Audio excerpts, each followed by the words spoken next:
2. 2.5, 2 3/4. All right, let's call to order today's Environmental Matters Committee meeting for March 10th. And for the record, all the members are present. We have a couple of additions, modifications to the agenda. We would like to move 04021 to be the first up for legislative action. And also I'd like to add at the end of the agenda a presentation from Public Works Director Johnson regarding a restoration project in Ward 8. Move that agenda as amended. Second. All those in favor, please say aye. Aye. Aye. Motion carries. Next up, we have minutes to approve from February 10th. Move approval of the minutes. Second. All those in favor, please say aye. Aye. Aye. Motion carries. Next, we have a bunch of appointments. We have appointment of Jack Turner to the Annapolis Conservancy Board. Is Mr. Turner with us today? Yeah.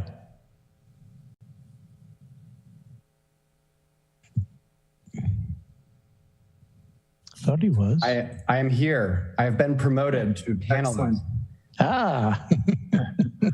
Welcome, Mr. Turner, and thank you for your interest in serving the city on the Annapolis Conservancy Board. So wanted to just kick things off. You want to take an opportunity to tell us a bit about yourself and your background and your interest in serving on the board? Absolutely, thank you. And thank you for having me today. First of all, I'm happy to be here. Sorry that I couldn't make it last month. I'm Jack Turner. I've lived in the city my whole life. I'm 32 years old. I went to the University of Maryland with a degree in environmental science and have worked for a bunch of different environmental organizations. Currently, I am serving as the secretary over at the Severn River Association and working a lot with them to get some new programs up and running, which has been very exciting. I also work in environmental restoration for my regular job. So I have a good background of conservation and restoration. I think really my interest in serving on the Conservancy Board is to leverage the skills and experience that I have to benefit the city and residents. And I've had a few discussions with Chairwoman Ogburn of the Conservancy Board, and she thinks that I have some skills that could be useful. And we started already talking about some new projects and programs with the Conservancy Board. So I'm very excited and happy to answer any questions that anyone might have. Thank you. Great. Thank you, Mr. Turner. Are there any questions from my colleagues on the committee? I see Alderman Arnett's hand. Thank you, Mr. Chair. First of all, fellow TERP, I also worked long before you were born for the Washington Suburban Sanitary Commission, so we have some things in common. I guess I would move that we nominate you for chair of the Environmental Matters Committee. Your credentials are really spectacular, and I think it would certainly be great to have you in any function on the city. Conservancy Board is certainly an important board, but I hope we can also get you on the Environmental Matters Commission and other places as well. But quite a nice resume. Thank you for volunteering. Thank you. Well, I see Alderwoman Finlayson's hand.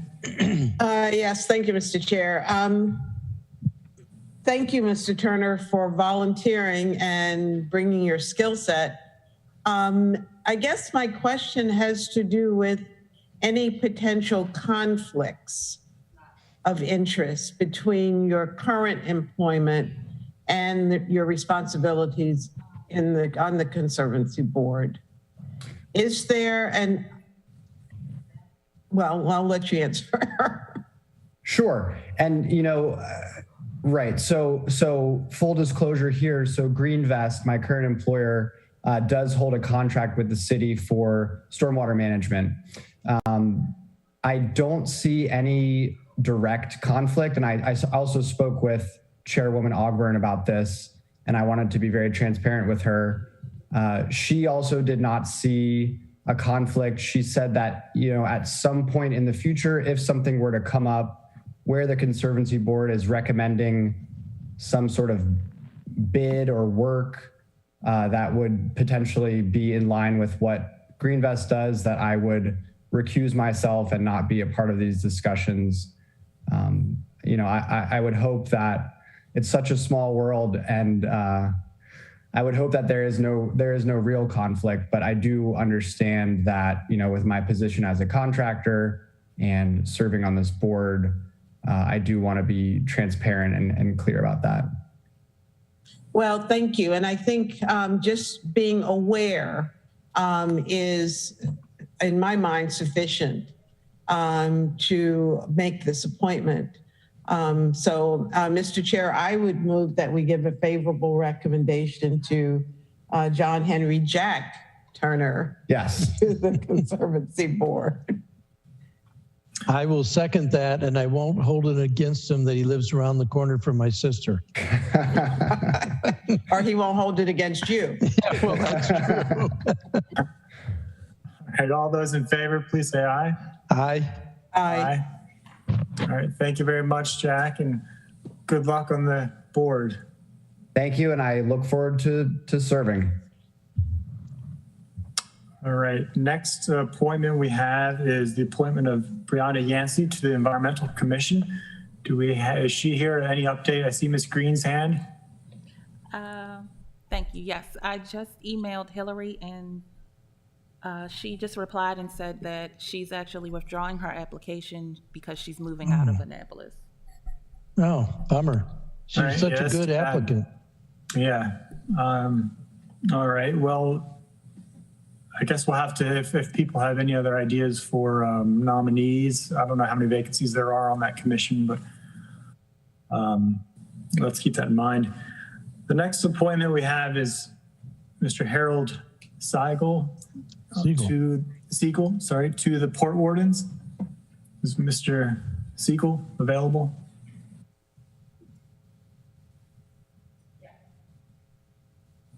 There we are. Yep. Excellent. Hi. Hello there. Good afternoon and welcome. Could you provide us a bit of an update, a background on you and what your interest is in the Port Sure. Wardens?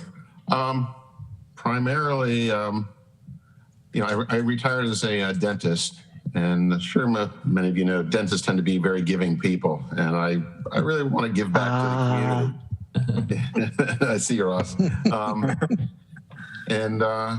Being here, I've actually now serving as vice president of the Eastport Volunteer Fire Company. Past history, I was president of the Board of Dentistry in Virginia, so I'm pretty familiar with how things go on the state level, dealing with the items that can come up. I've become very familiar actually with and read over your Title 15, dealing with the harbor and waterfront. I was president of involved with the enforcement division of the Board of Health Professions in Virginia. So I know how government operates here. And in terms of specifics, I have my captain's license. I've been on the water in the Chesapeake Bay area for over 40 years. Been on the Chesapeake Bay Yacht Clubs Association board, Potomac River Yacht Clubs Association board. And I understand the complexities of this particular area where we really have to balance the statutes with individual property rights. And I think I'd be a pretty good fit for this board. Good. And you have a very questionable affiliation, though, with the Eastport Yacht Club, but we'll let that pass as well. But I do say it's good to hear that you've already looked at the code a bit, because I believe we have our law office and planning department have a rewrite of that title underway already, so that will be Title coming for the 15. council. Yeah, at some point. So we'll certainly would welcome feedback from the board when that comes up. I don't have any specific questions. Do anybody on the committee have questions for Mr. Siegel? I see Alderman Arnett's hand. You're muted. Roush, you're muted still. Yes. Harold and I have talked about this, and he's been waiting a long time for this day to finally come. I think his enthusiasm and his boating experience certainly recommend him for this position. Again, seems more than qualified. Thank you, Ross. All right. I not see any other hands from the committee, or is there a motion? I would move that we recommend approval. Second. All right, all those in favor, please say aye. Aye. Aye. Motion carries. Thank you, Mr. Siegel. And as a reminder, your appointment will be going before the city council. I'm not sure if it's at the next meeting or the one after, but once that gets confirmed, then you'll be an official member. So thank you. It's for Thank Monday. you. Appreciate it. What was that, Ms. Green? It's for Monday. Okay, great. Excellent. All right, so that concludes the appointments. We do have on the agenda a presentation from Mr. Rao. Is Mr. Rao with us? I might ask him though if he can wait, if he can hold on with us, that we may give the mayor the courtesy to go next. He is on. He is? Okay. Yeah. Mr. Rao, do you have time to stick with us? Yes, that's fine. Perfectly. Actually, that works better for me anyway. Okay, perfect. Well, we will get you on right after the mayor and our discussion about 04021. And thank you. So with this, I guess we'll go on to legislative action. And first one up is 04021, which is the Annapolis Maritime Plan. So I would basically, I guess I'll just turn it over to the mayor. Do you have any introductory remarks? I know you've done this a number of times at this point. But you're still needed, Mr. Mayor. I'm sure you guys are getting sick of it. First of all, thank you for letting me be in all of your meetings. I truly appreciate you listening. Thank you, and I'm urging you to support this bill in its entirety. We are innovators in Annapolis, in this state capital. We are leaders. We have some of the highest environmental standards in the country, and we should have the highest environmental goals. The goal here is not only just to pilot some electric transportation on the water, but also, which is the controversial piece of this whole legislation, but also to test a future replacement boat for the harbour master, with the goal in mind of moving our fleet to the first 100% electric fleet maybe in the country. It's an attainable goal with 4 or 5 vessels. I really think that the boats, the ones that I've tried, could definitely do the job. We have had one member of the harbour master out on the boat. Jeff Holland came out and did a sea trial with us. I was very impressed with his performance. Tyler and Beth Bayless are going down to test the boat as well to check to see if it can do the job that it needs to do. But the goal is, and you've heard me say it 100 times, is to get people out of their cars as soon as possible when they come to the city, get them into transportation provided by the city, and knowing that when they get out of their car, they can move around this city without burning any fossil fuel in the vehicles that they're in. It's a lofty goal. There's lead times on the circulator, 6 to 12 months. So we need to sort of get that moving now.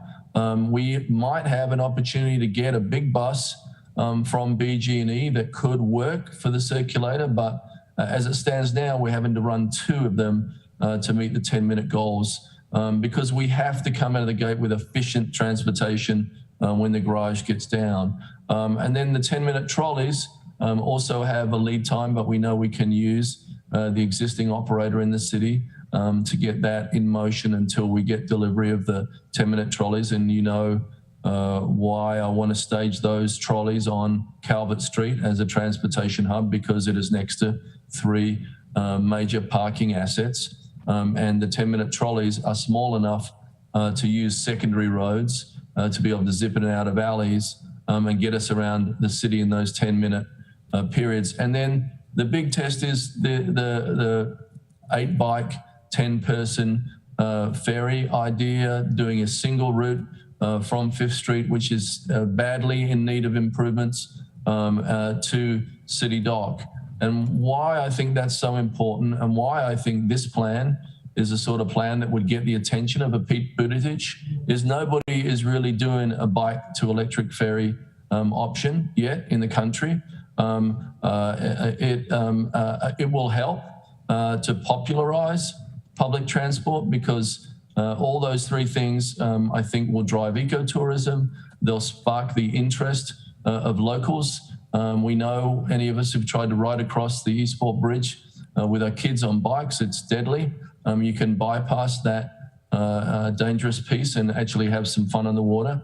And I truly believe it's a big part of the water access goals that we all want. We all want to get as much water access to as many people as we can. Many people in this city are not lucky enough to have a mum and a dad with a boat.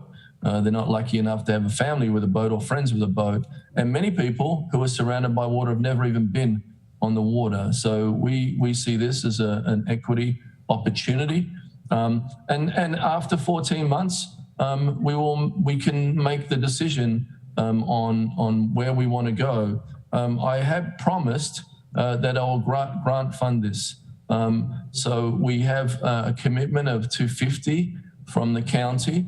I'm speaking to the delegation tomorrow and making the same request of our state partners so that this experiment can be a city, county, and state pilot that we can share in this risk. Let's call it a risk, to be innovative. And that we can all say at the state capital of Maryland that we tried something that no one is really trying. We could roll out any of the equipment that I'm talking about tomorrow, and it would work.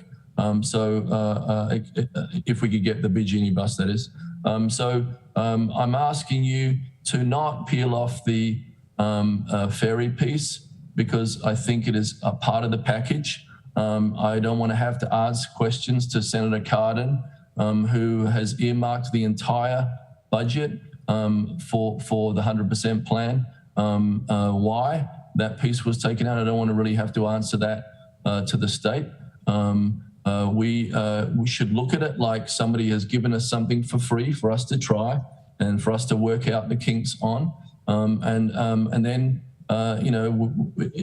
it would be something that we own and we can decide how best to deploy it and whether it's part of our future. I believe it will be part of our future.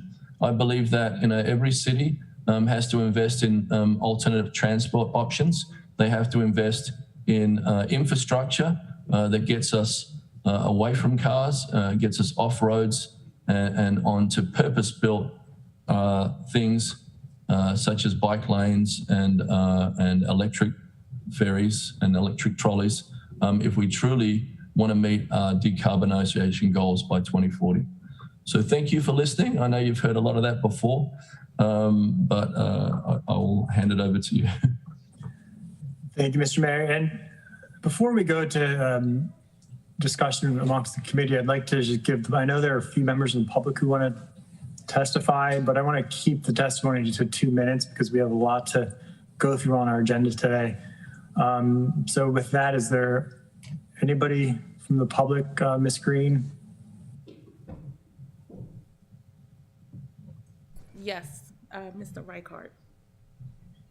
Okay, Mr. Reichard, I'll give you 2 minutes if you have some comments you'd like to make, and welcome.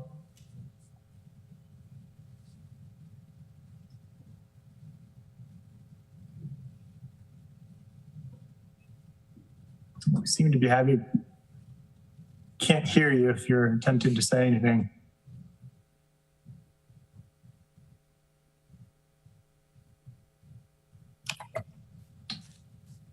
Is there anybody else who we can, anybody else who wanted to speak? Oh, there you are. We can hear you now, Bill. Can you hear me now? Thank you. Appreciate it. Thank you for the opportunity to speak with you again about this issue. And thank you, Mr. Mayor, for your comments again. I'm going to be brief today, but I'm going to address some other issues. I've appeared before all of you in various committees on this point on behalf of the Eastport Civic Association. And in 2 prior occasions, we did that in conjunction with the Ward 1 board and president of that civic association.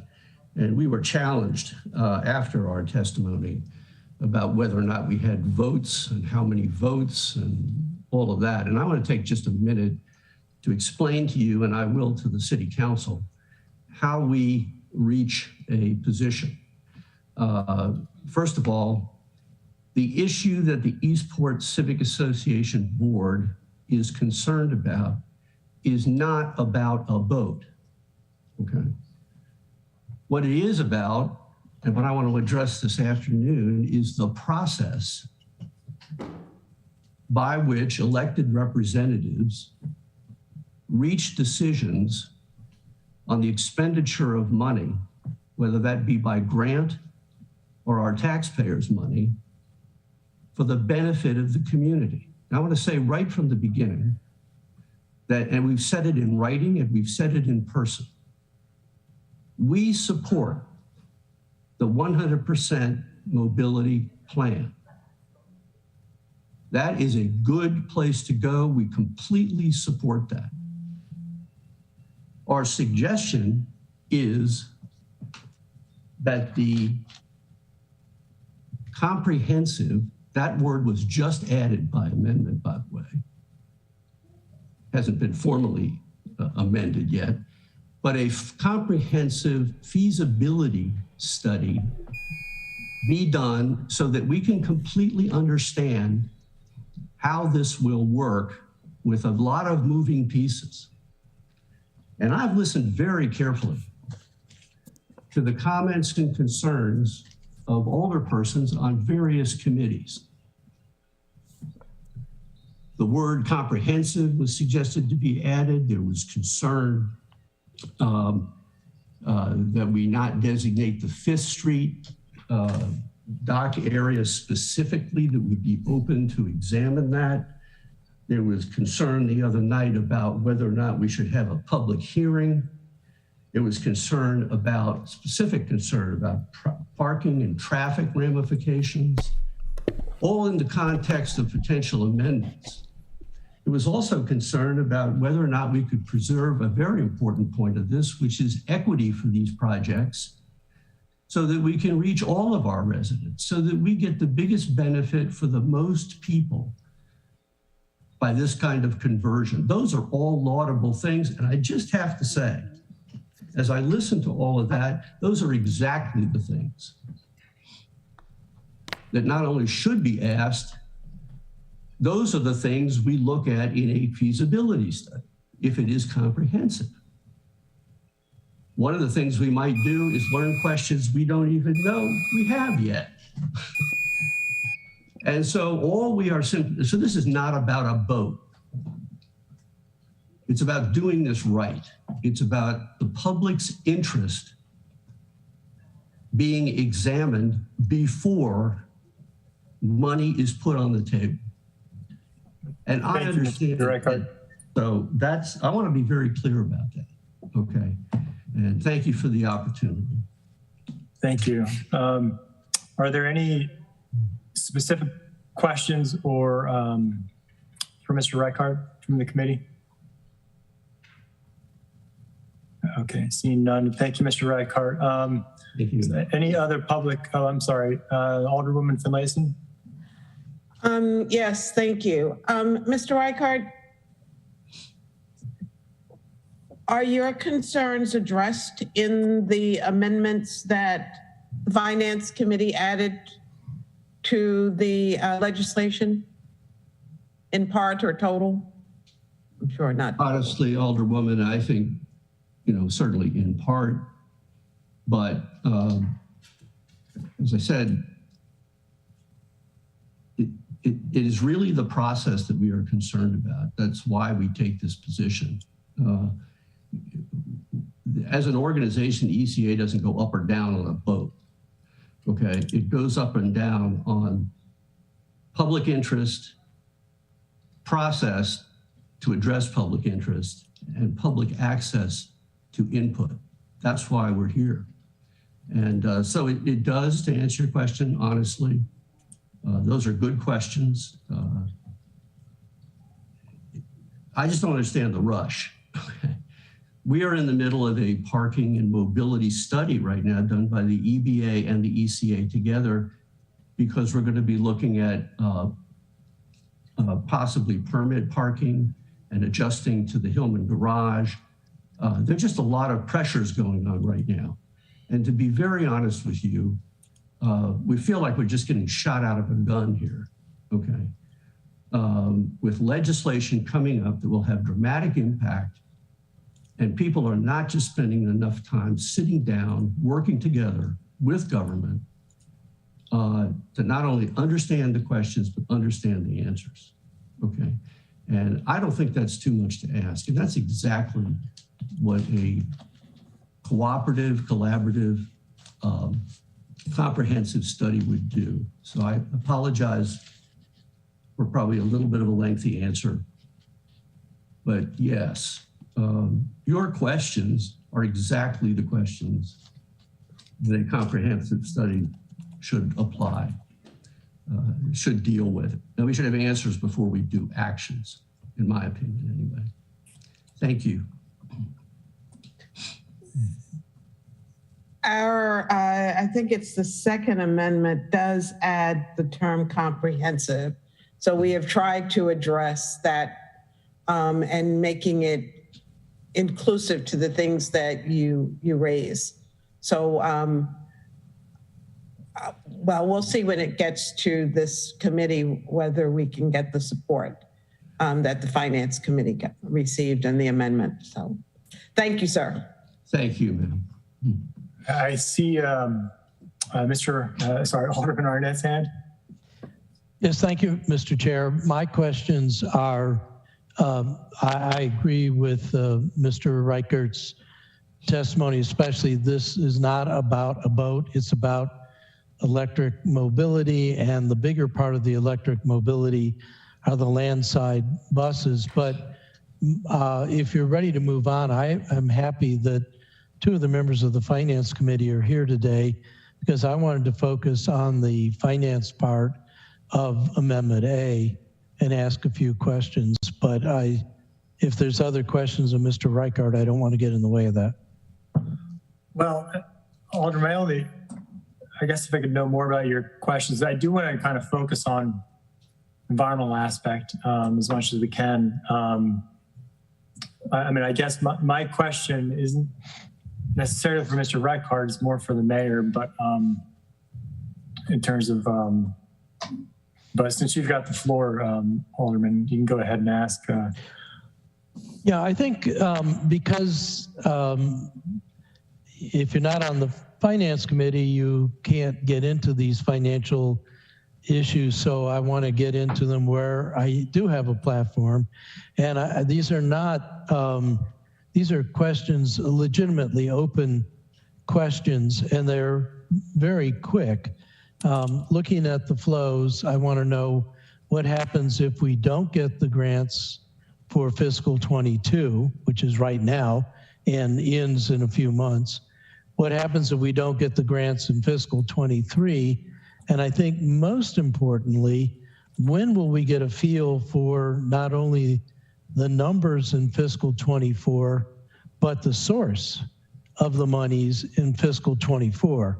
I think, and Alderwoman Finlayson, this is something that you and I have been asking about if after the pilot and the feasibility, this program is going to be turned over to the finance department, the transportation department, and to the transportation budget. I'd like to know, is that going to be something that is going to be drawing down on that budget along with other mobility issues at a time when we also know that our parking fund may be going down because of monies moving away from that fund to support the building of the Hillman. So it's really, the journey begins with the first step. The first step is to do this fiscal 22, but I want to make sure that we have fairly secure feeling about funding that carries this program on throughout all of the fiscal years from here on out. Alderman Marinette, I do apologize. Would you mind, can we table it for a minute? I forgot there is another, is there anybody else from the public before we touch on the grant funding? And I think Mr. Rao, you wanted to comment on this? I apologize, Alderman. I'd like to hear, I just want to make sure we hear from everybody before we get into our deliberations. We'll go right back to your concerns. Mr. Rao, did you have a comment on this? I did, yeah. I just, and this is and Randy, could you just state your name and address for the record? And also just to let everybody know that Mr. Rao is the new, sorry, the dog. Mr. Rao is the new chair of the Environmental Matter. I'm sorry, I keep saying that too. Environmental Commission for the city. Yes, hi, my name is Randy Rao. My address is 840 Monroe Street, 21403. And my statement was, in regards to looking into the possibility of providing a more equitable and inclusive experience in this project that would include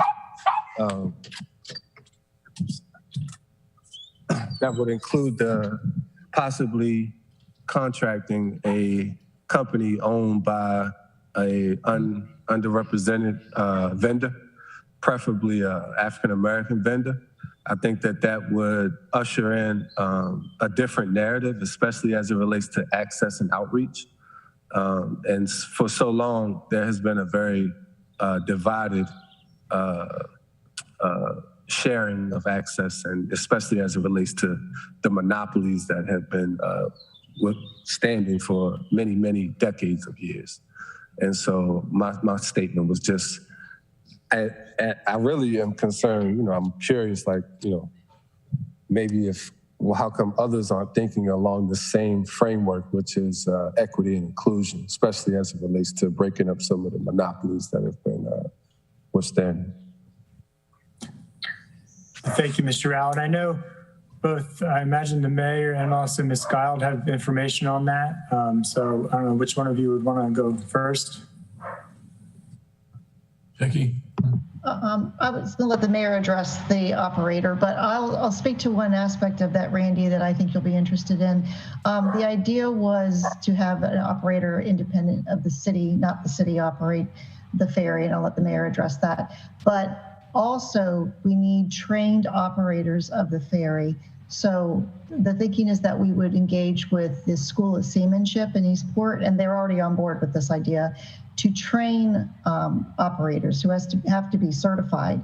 So we would recruit from the lower income disadvantaged neighborhood and in minorities to attend the School of Seamanship and to be certified as ferry operators. So it would be workforce development. And once they have that certification, they can parlay that into other companies and other jobs throughout Maryland and other places. I was speaking more so of one that people already developed, that already have all of those aspects. Not necessarily, that's great, but I was kind of thinking of targeting groups or organizations, companies that already have these experiences, education, background, work, they check all the dots. So That's what I was. No, I understand what you're saying, but this is another aspect, another layer to it that we would like to hire local and hire minorities to help with the operations. Right, and that again goes to that old guard of, putting us in position to be at the lowest point of the totem pole. And I feel like this is a great opportunity here to show the city's inclusive and real social equitable activity by changing the wealth resource powers in these types of environmental projects and hiring or bringing on or contracting a company that is Black owned to run the entire gamut of the operation. So again, that would, in my opinion, would actually make sense, especially when you talk about access and outreach. When you're doing outreach for some of our more underserved communities, it would match up, in my opinion. If I could just say a couple of words on that. I'm with you wholeheartedly, Randy.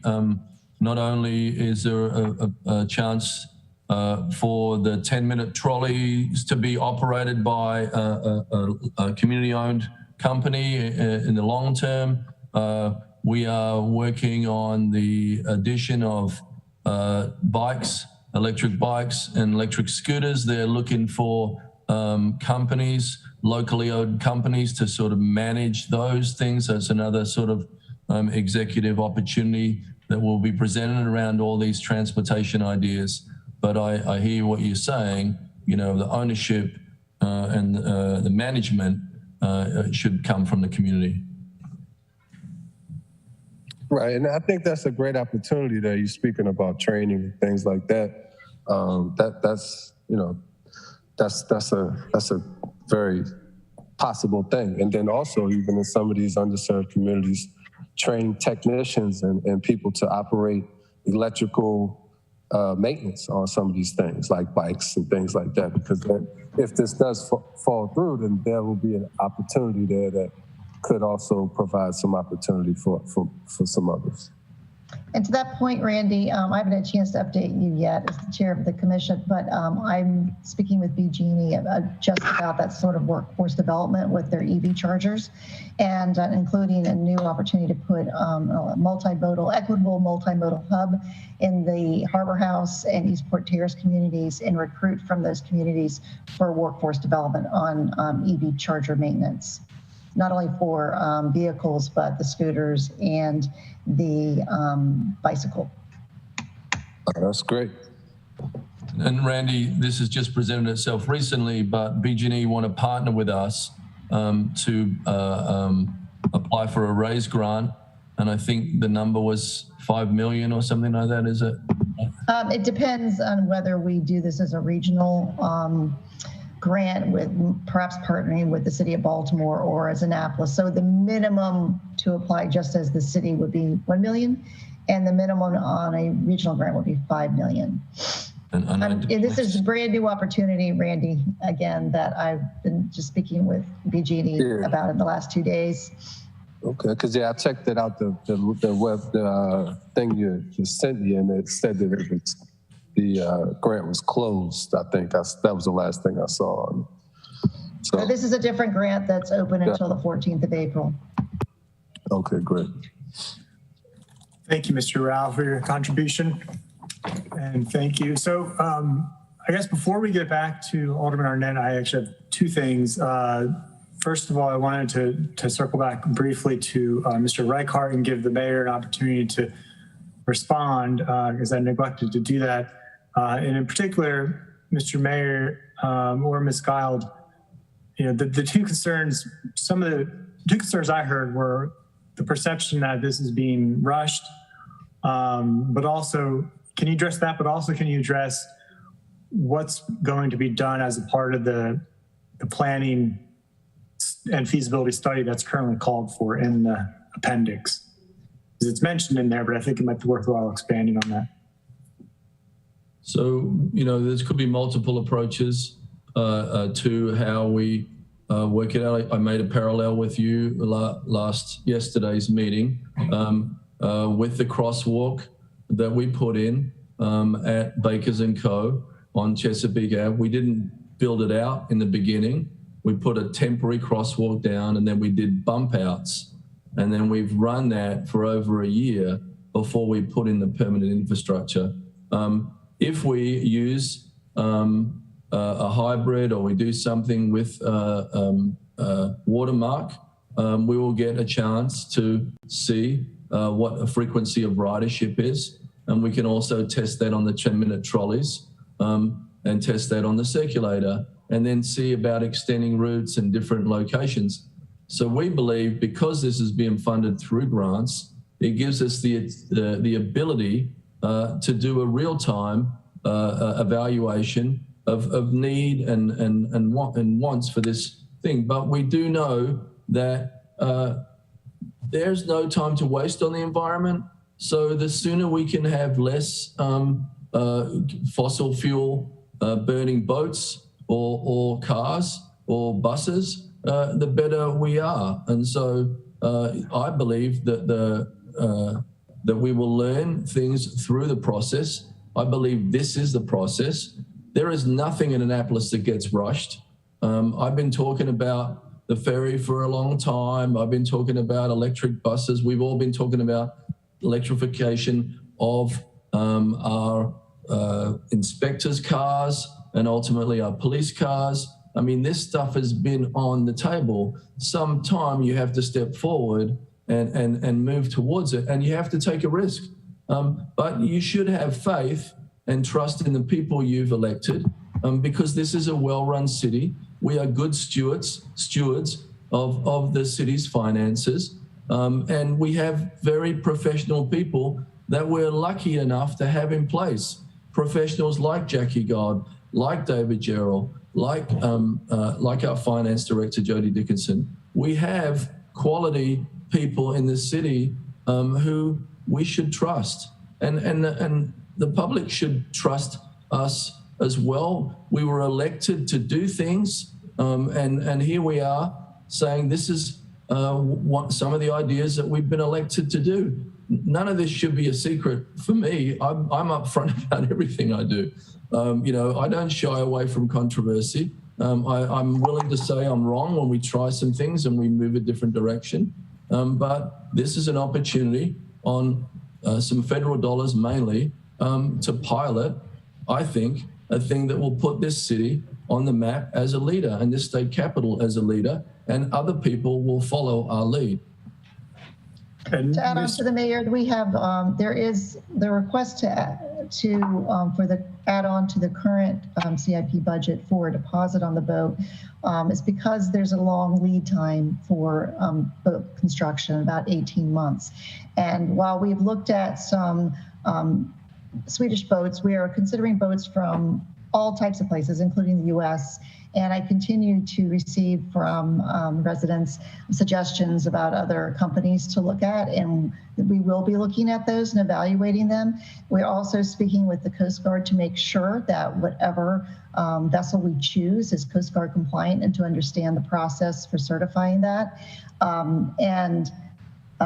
We have to make sure also that some of the American-made boats we've run into when we've been investigating them are not wheelchair accessible, which is very important. We must make sure that the vessel we pick is wheelchair accessible, so that we do have true equity for everyone who wants to use the boat, the ferry.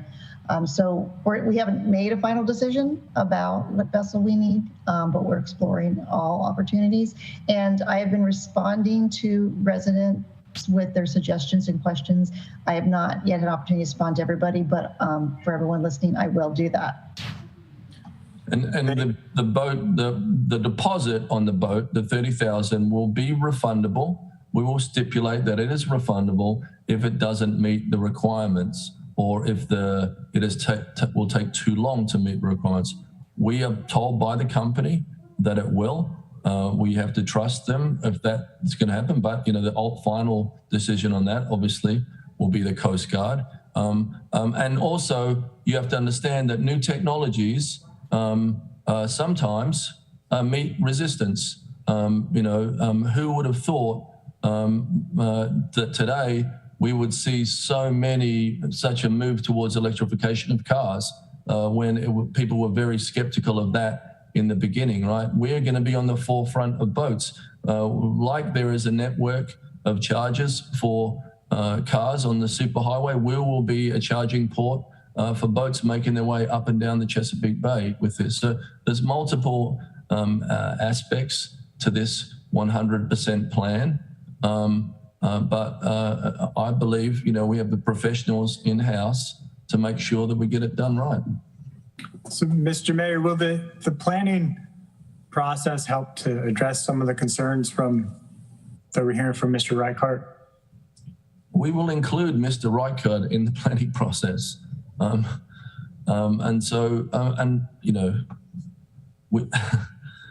can't, you can't make everybody happy all the time, right? And that's just human nature. But if you can make the majority of people happy or do something that is supported by the majority of people, that is what we're in office for.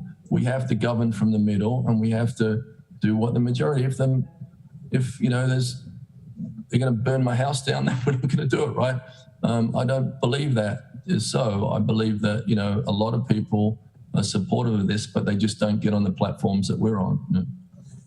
Well, I had, before turning it over back to Alderman Arnett, I do want to say to that point, the mayor and I spoke to some students this morning, and they got very excited about it. Wasn't about this project, it was general about the environment, but they got very excited about the idea of the ferry and electrifying downtown. So I think that does speak to the point about how this will be important, I think, to building and transitioning to that more sustainable future. And I do want to commend you on leading on this issue.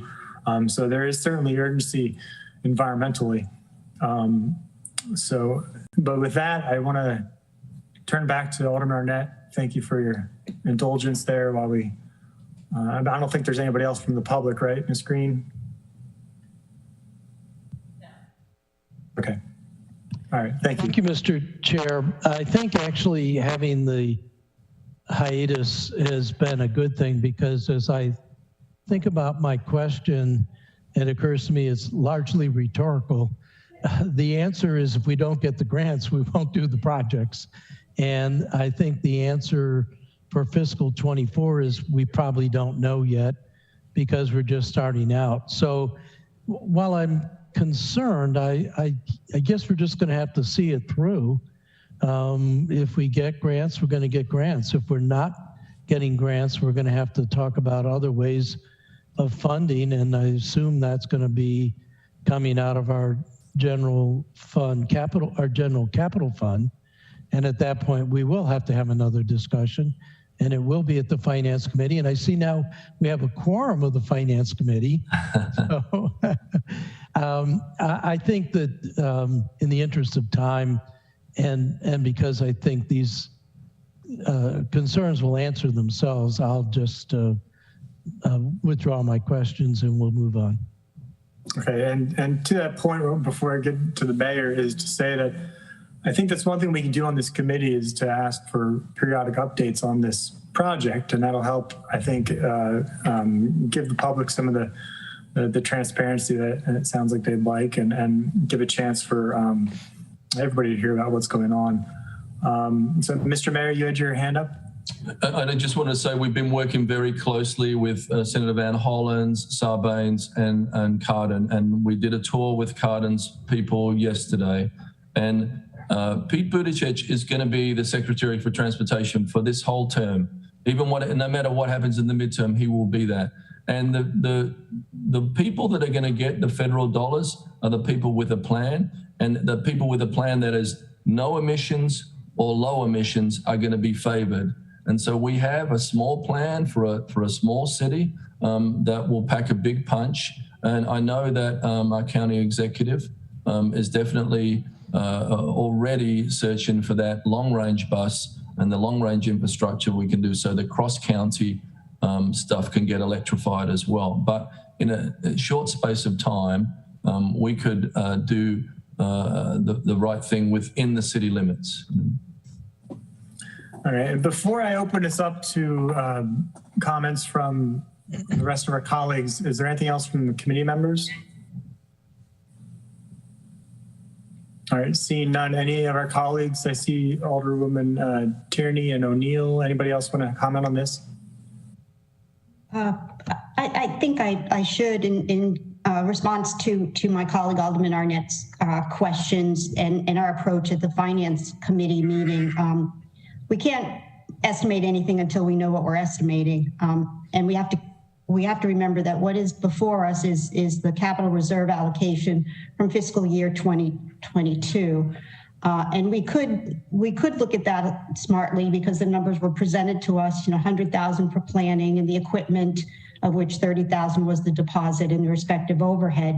At the Finance Committee meeting, we totally agreed with Bill Reichard and yourself that, this is a linear process. We have to have a plan.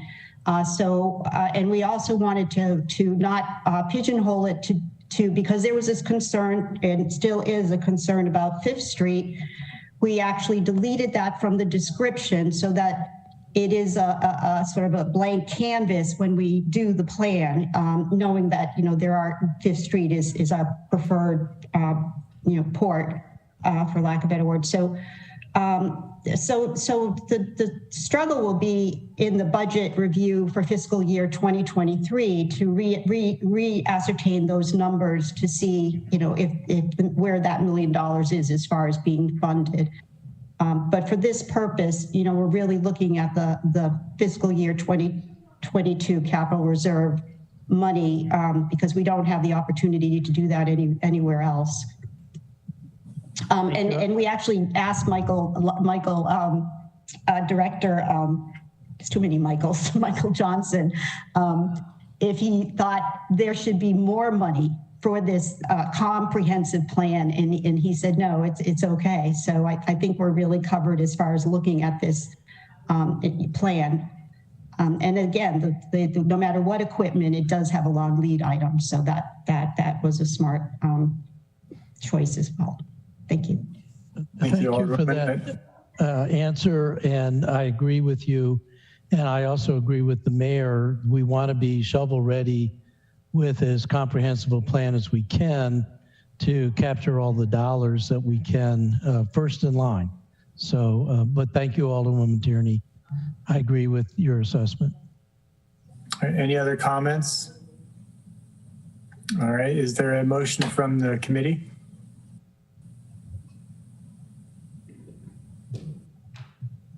Sure, I'll move a favorable recommendation for 2021. I'll second that. There was an echo. Yeah. All those in favor, please say aye. Aye. All right, motion carries. Thank you, everybody. And thank you, Mr. Mayor. And all right, so next up, I'd like to go back to what we just kind of skipped was Mr. Rowell. If you're still with us, you want to come back? On to my 4 o'clock. Thank you so much, everyone. Yep. Thank you. Oh, I see a hand from Alderwoman Mason. Mr. Chair, we did not act on the amendment. We just, your motion was on 21. You're right. We want to make I will make the motion that we support amendments 1 and 2 for 04021. Okay. Second. All those in favor of the amendment for 4021, please say aye. Aye. Aye.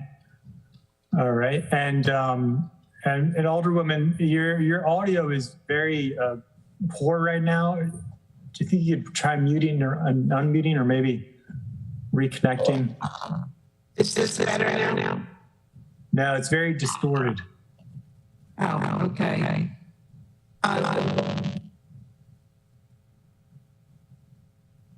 Better? No. Okay.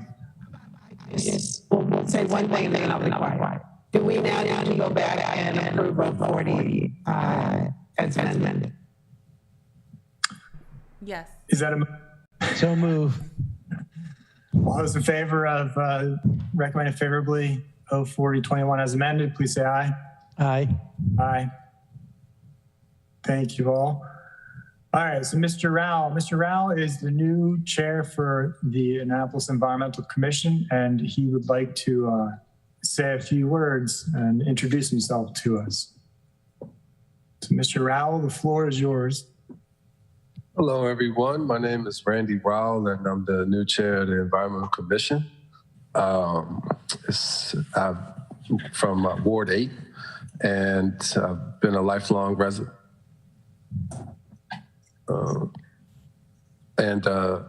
I've been a lifelong resident of the city of Annapolis. It's been a pleasure. On the commission, before I was the chair, I was able to institute the DEIJ division of the Environmental Commission, which was focused on providing sharing opportunities, resources, and partnership opportunities for environmental isms as it relates to diversity, equity, inclusion, and justice, and environmental justice. We were also able to formulate a memo for environmental justice to the aldermen, which I hope you all got a chance to check that out. That was a little while back. I'm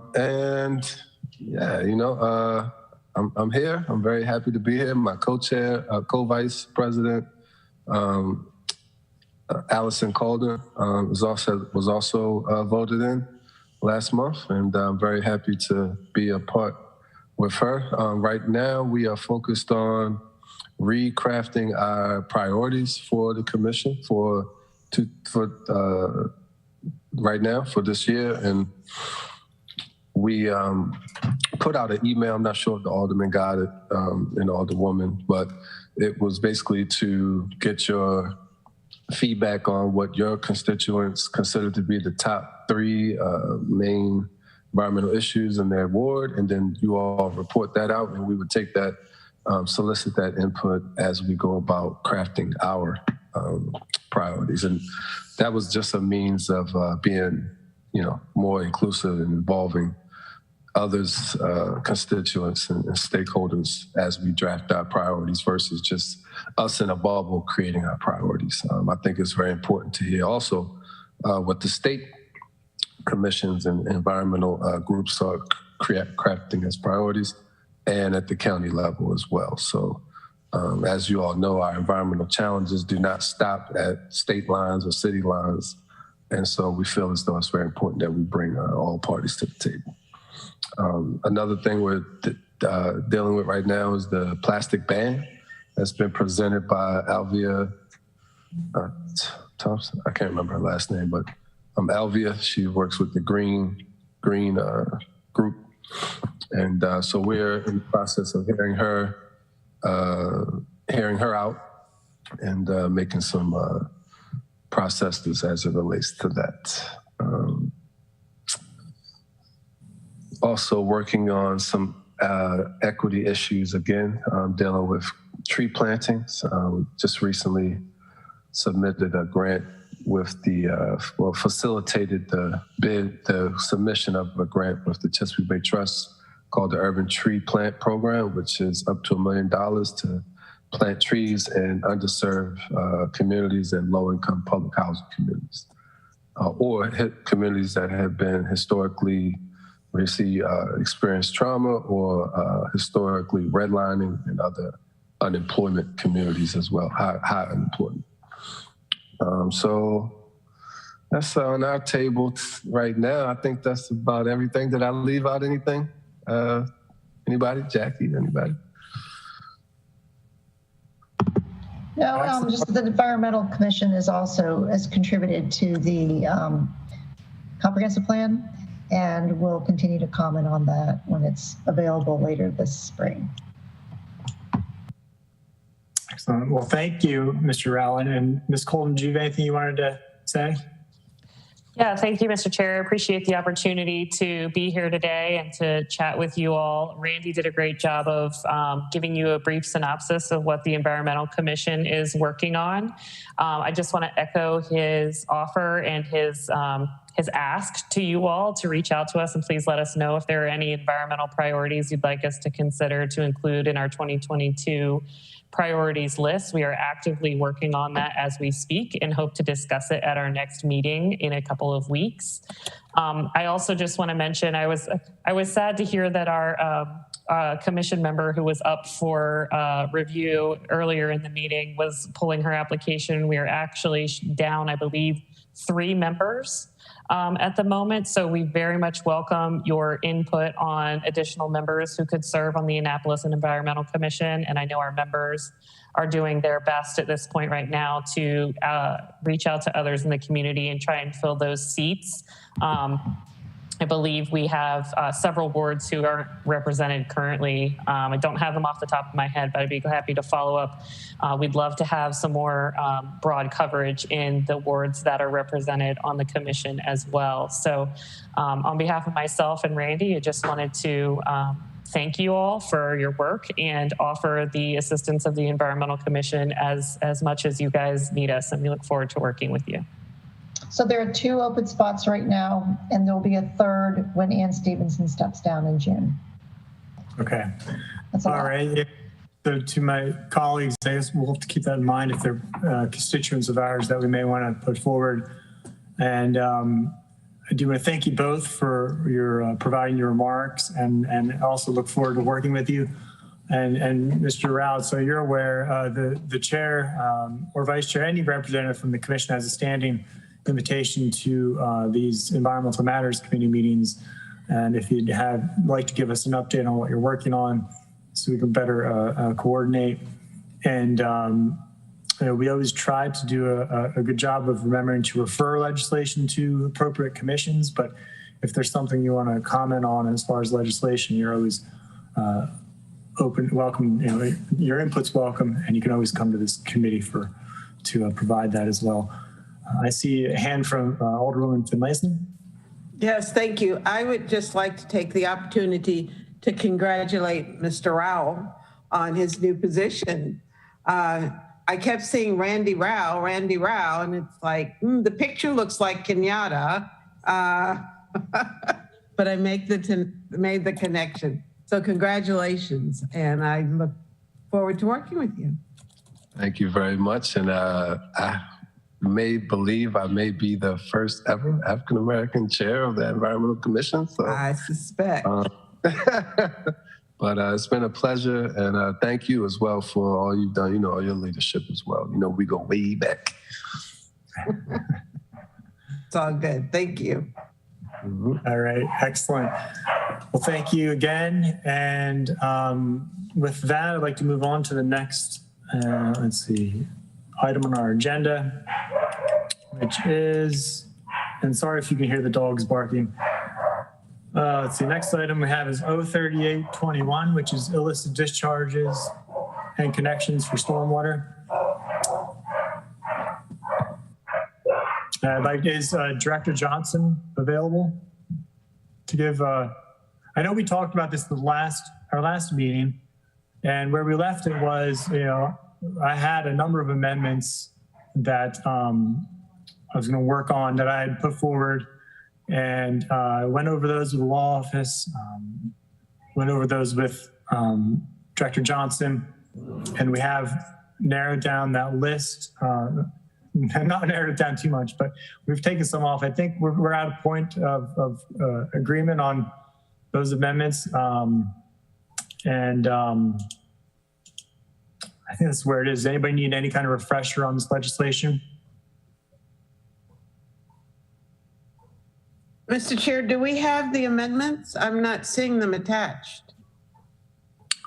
They should be. Ms. Green, do you have the latest? I do see them in Legistar. Let me make sure they're the most recent. I can send them. I think that when the agenda was posted, they were not attached. So I can send them to everyone. Please, you've got Director Johnson. I know, great. Yeah, I do see him posted. I'm in Granicus. I'm sorry, what were you saying, Alderwoman? I was just saying I'm in Granicus, I'd like to get a copy of them, please. Okay. Director Johnson, did you have anything you wanted to say in the meantime? Alderman, Mr. Chair, not anything really. I think that they're satisfactory. The amendments as presented are satisfactory, and we could support the legislation in the form that is presented. Okay, great. Is there any general questions on this legislation or the amendments? I guess, Alderwoman, have you received them yet over email? I know we went through them last time. I don't know if you want, I guess we'd go over some of there was one that we removed, which was, I know the director and I had originally some disagreement on it, but we discussed it more and ended up just taking that out. And I'm trying to think of anything else that may have changed in the amendments. I don't think there's anything else that's really been changed in those, but there are 15.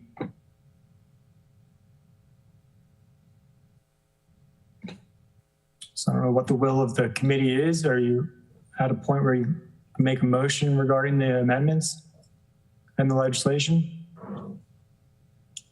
I'm still trying to get the latest amendments up. But I know when you went over it with Director Johnson, I was there at least for one of those sessions, and I thought that there was general agreement on all of them, with maybe a couple of things that, and a lot of them were largely wordsmithing, that I thought we were all in agreement with that, with those changes. So yeah, so adding the definition of pollution,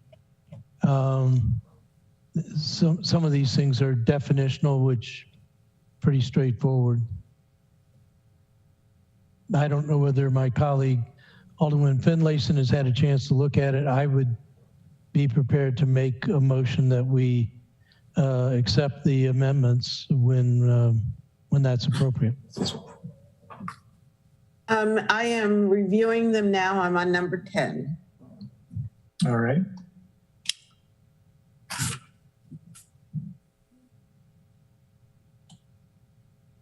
Number 10 is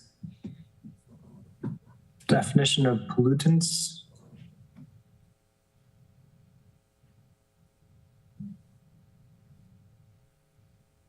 I'm sorry, no, 10 it clarifies.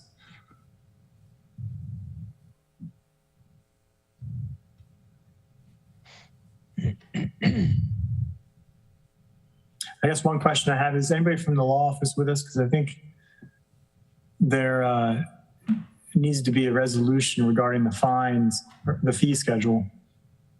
And I think they'd said that this doesn't need they don't need to happen at the same time.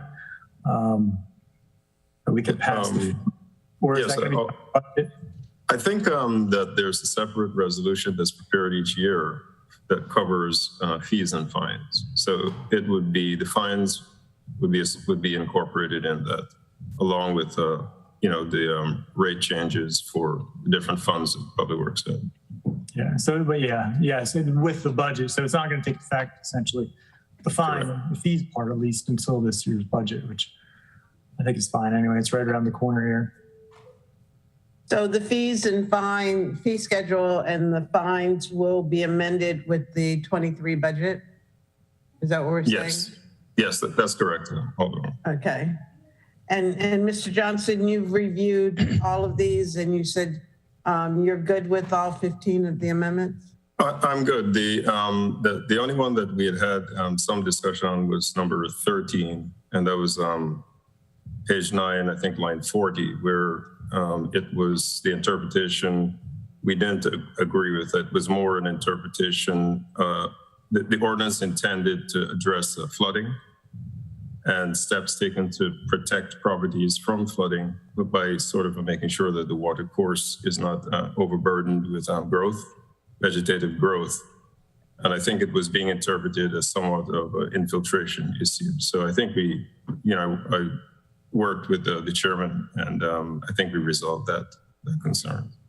So it appears as if that one was taken out completely. Yeah, that was taken out, yes. Okay. So I'm okay with everything else. I didn't have any concerns with anything else. Okay, then Mr. Chair, I will second. Was there a motion made? Yes, Okay, yes. so then I will second the recommendation of support for the amendments. Is that where we are? All right, all those in favor of the proposed amendments 1 through 15, please say aye. Aye. Aye. And I see Mr. Viles has joined us. Did you join us to speak to the fee schedule? Not sure. Takia just asked me to jump on, so I'm here to answer whatever questions I can. Okay. Good answer. Well, thank you for joining us. No problem. All right, so is there a motion then for the entire legislation as amended? So move 03821 as amended, recommending favorably to the city council. I'll second that. All those in favor, please say aye. Aye. Aye.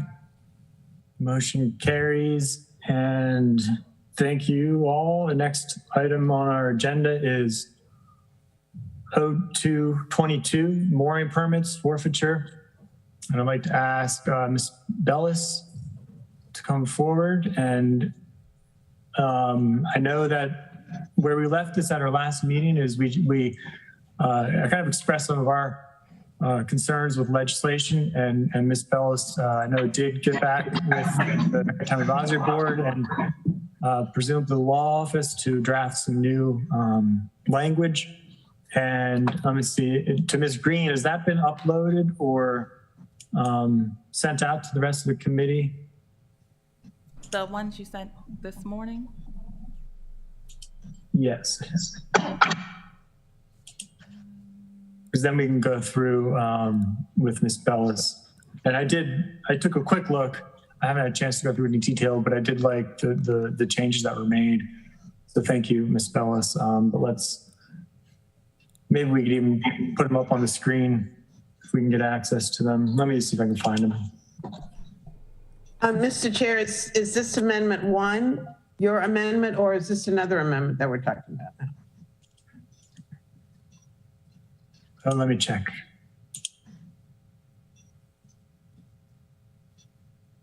No,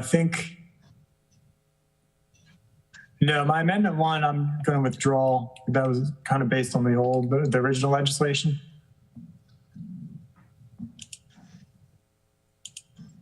All right, so I did find, I'll forward this to the committee members.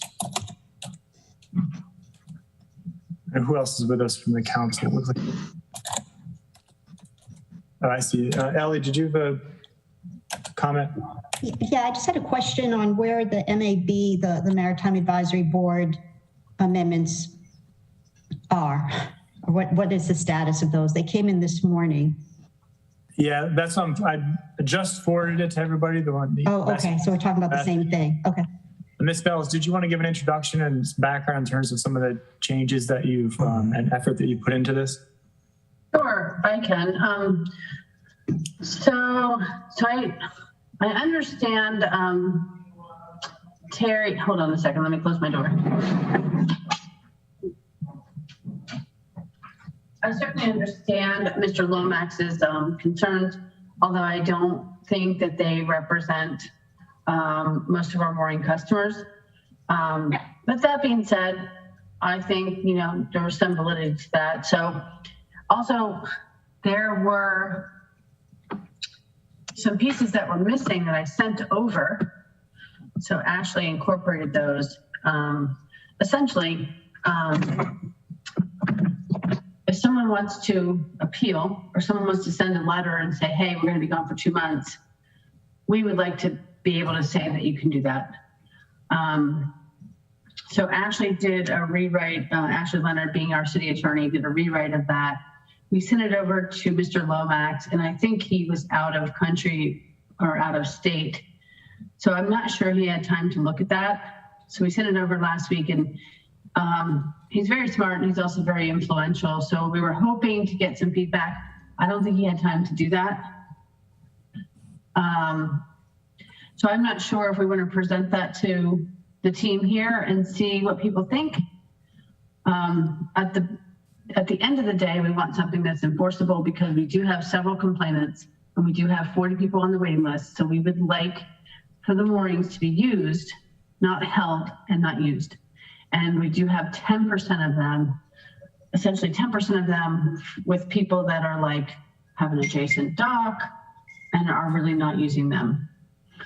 So it's not my intention to be heavy-handed or take someone's annual mooring from them, but it is my intention to quell the concerns of the complainants and make sure that we do what the city code intended, which is if you don't have a demonstrated need, then you don't get to keep it. So Ashley Leonard did do a rewrite. I thought it was good. I'm not sure how the committee feels, and we have not heard from Mr. Lomax yet. Okay, well, I guess one question I would have for my colleagues and for you, Ms. Belfast, it would be good, I think, to get some comments from the advisory board on this. So we may want to consider postponing this again, just to wait to get that feedback, unless there's some urgency of deciding on this today. But that's kind of my thoughts. Anything else from the committee on this? I would certainly support that. I've yet to see these changes. My other computer is very slow. But I know there were a lot of concerns that were expressed by the MAB, and I shared a lot of those concerns. On the other hand, I agree with the harbor master.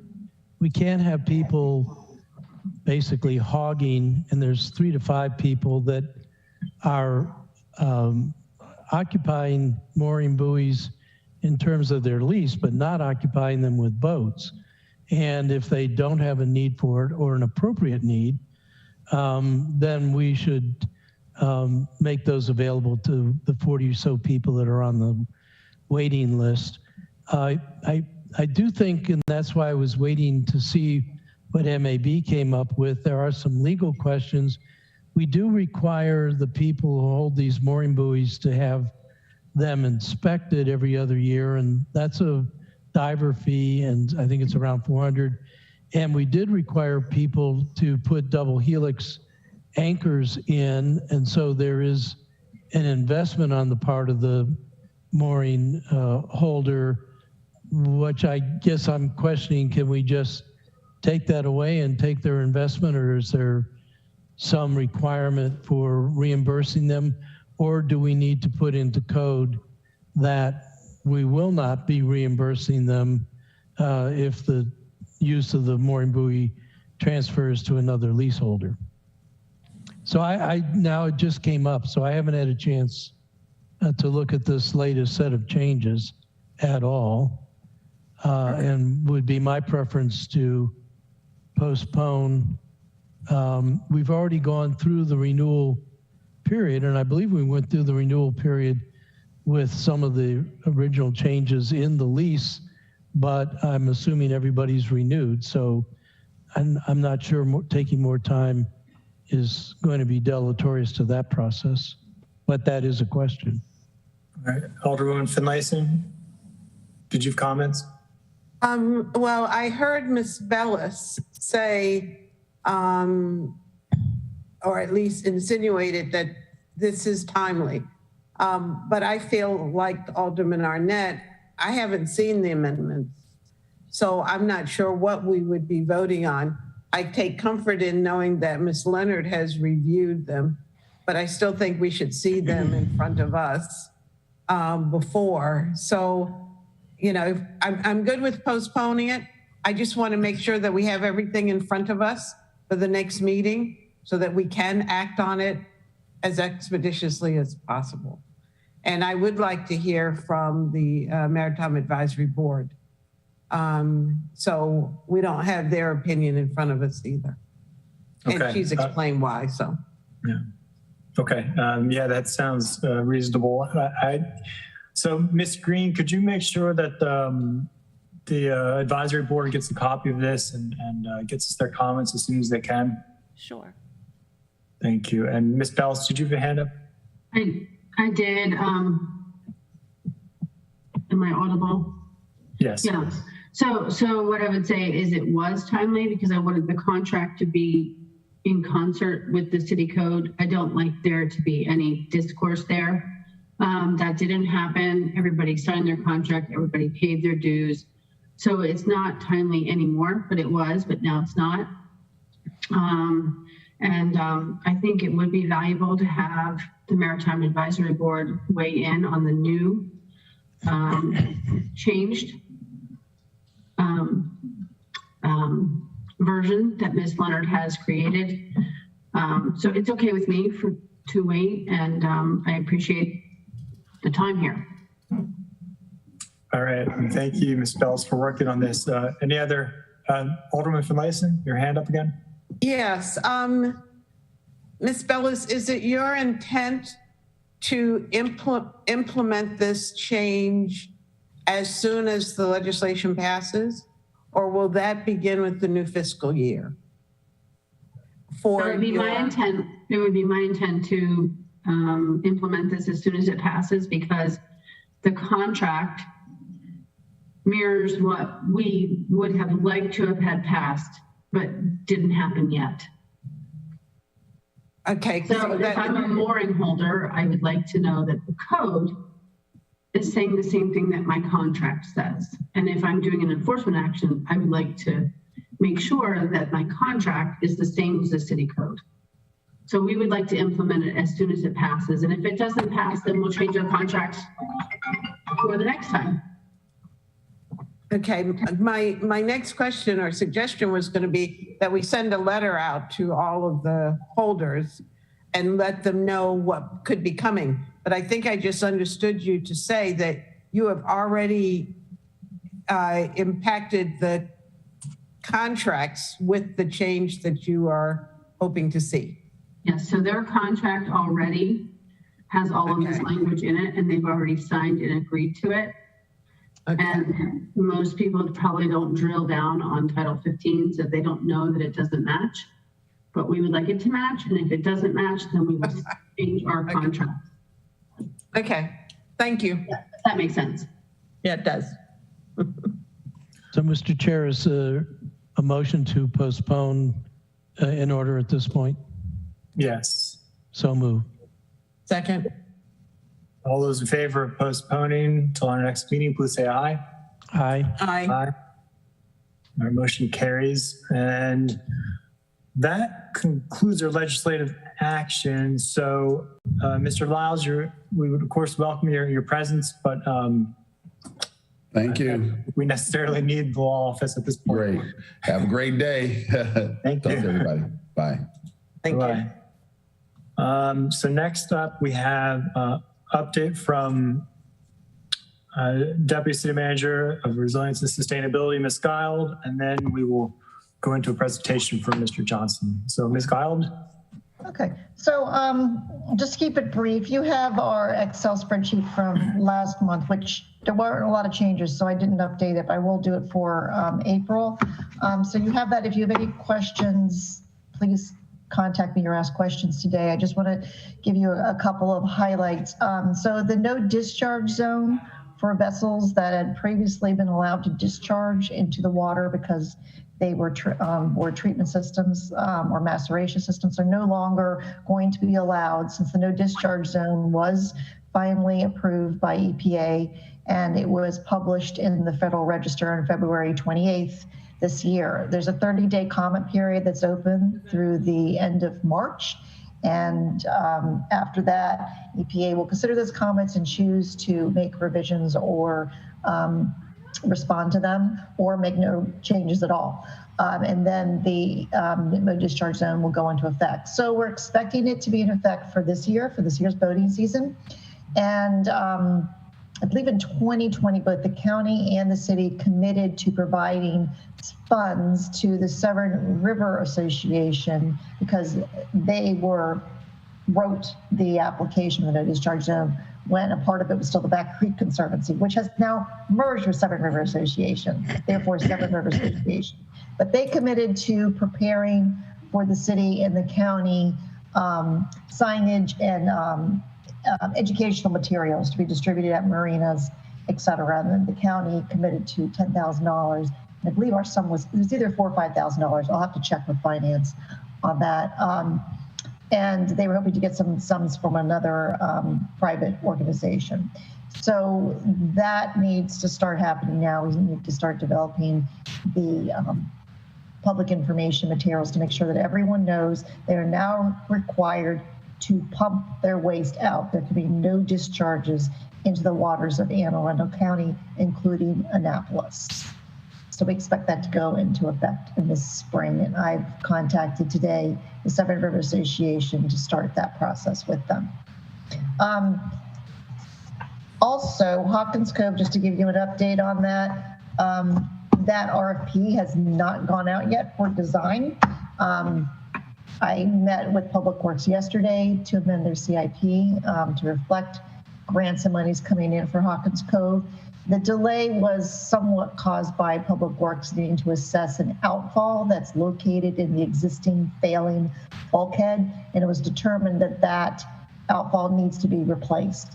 And so the cost of doing so is quite expensive. I don't have the exact number on the outfall, but Public Works has decided that they will take on that expense out of one of their funds, probably the sewer fund or the stormwater fund or some from both. And so that we don't use the scarce Chesapeake Bay Trust funds we have to do this project. We have $130,000 total to do the Living Shoreline project, including the design.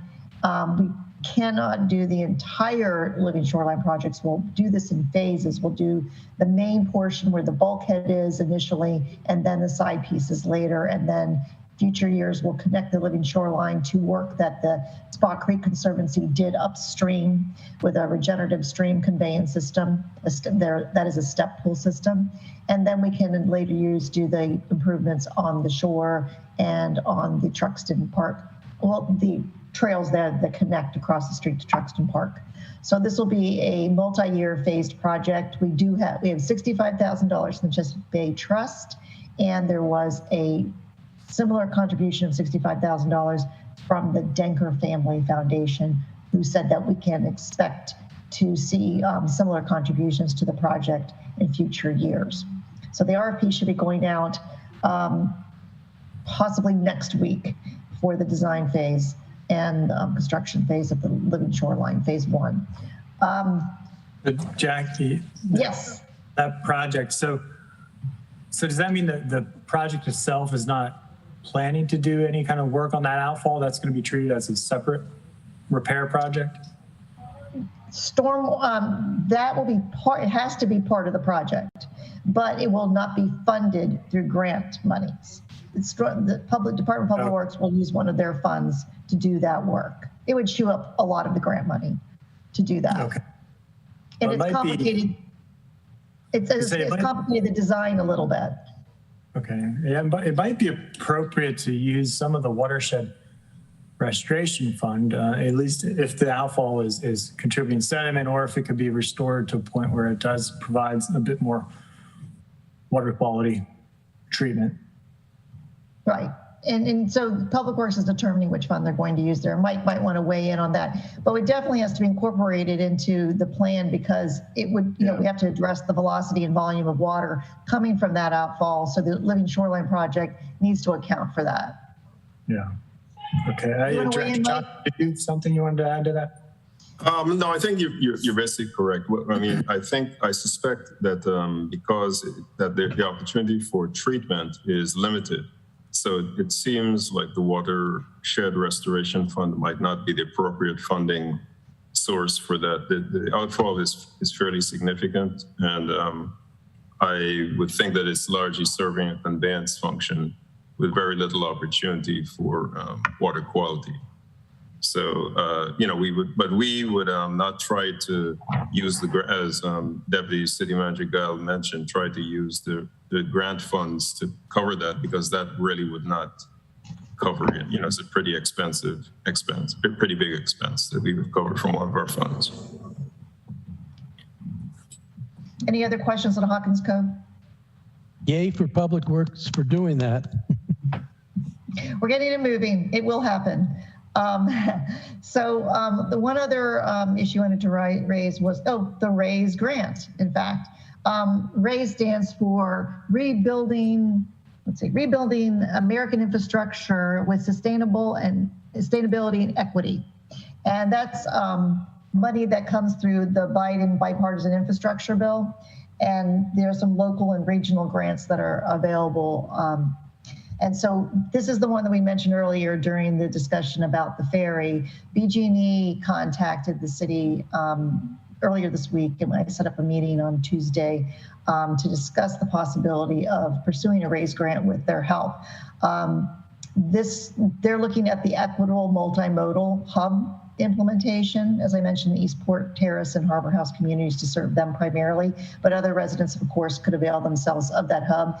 It would take about 15 to 30 parking spaces. They would put in several DC fast chargers and several L2s. Now, usually through their grant program that they're working on with the city installing EV chargers, they just give us one DC fast charger and maybe a couple of L2s. They're very stingy with the DC fast chargers. But through this grant program, they could do a lot more. Now, as I said before, we would encourage and educate the residents there and provide connections with them on how to obtain used EVs so that they can start also availing themselves of the chargers. And there would be an electric bike and electric scooter share stations installed there as well. And then we would have connectivity to the circulator and to other areas. This is the grant that the mayor mentioned that's associated with the buses that we could get for $1 a month from BG&E. They currently have 2 electric Proterra buses that they are no longer using because BG&E has largely gone to a hybrid workforce. And they used to use these to move their staff around. So they are considering one for the city of Annapolis, perhaps one for the city of Baltimore. We possibly could get both for $1 a month. And that would be the lease to the city. I checked with Acting Director Dua and the Department of Transportation. He said that the Proterra buses are 40-foot buses. The ones that the city uses right now on our circulator route are 30 feet long. But he said with training, our drivers could be trained to use them. And he thought they would be appropriate for the green route, which goes from the mall down to connects to Eastport. So Church Circle to Eastport Shopping Center, Main Street into the West Street Library. That route is the green route. So he was very excited to learn that we could get electric buses for a very nominal amount, practically free.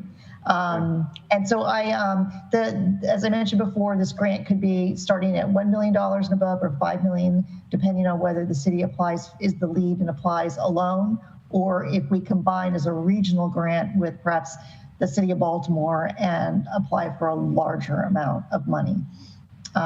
Bringing in the city of Baltimore would enable us to do that. So I've forwarded all the information that I've learned from Department of Transportation, Department of Planning and Zoning, and from my conversation with HACA over the last couple of days. And we will determine next steps if we decide to proceed with this grant opportunity.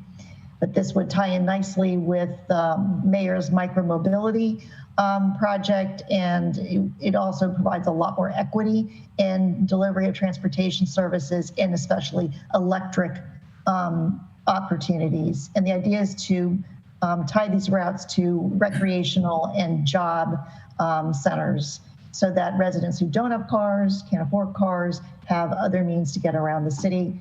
There may be funds available so that there wouldn't even be charging charge to people who want to use it in those communities. So we could do a voucher system. We just have to get creative with how we're going to write the grant. This is I think a really nice opportunity for us to partner with BG&E on this a multimodal transit. All right, I see a hand from Alderwoman Finlayson. Yes, thank you, Mr. Mayor. Ms. Guile, did I understand you to say that Harbor House and Eastport Terrace would be a mobile center or a Yes. hub? So yes, that would be a hub.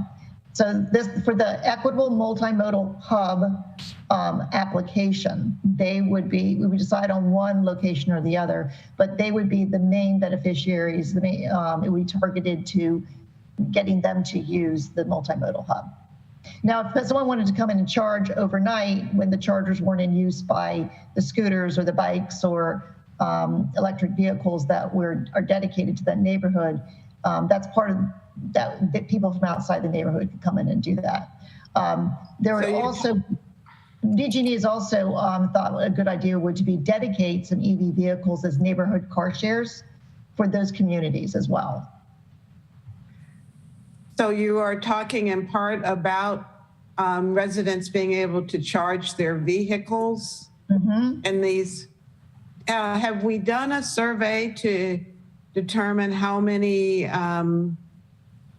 vehicles there are in the communities that you're targeting? No. How many folks have electric or chargeable vehicles? No, we have not, and and that would be part of the application. We could apply just for the design phase, and we could do the feasibility studies as part of that.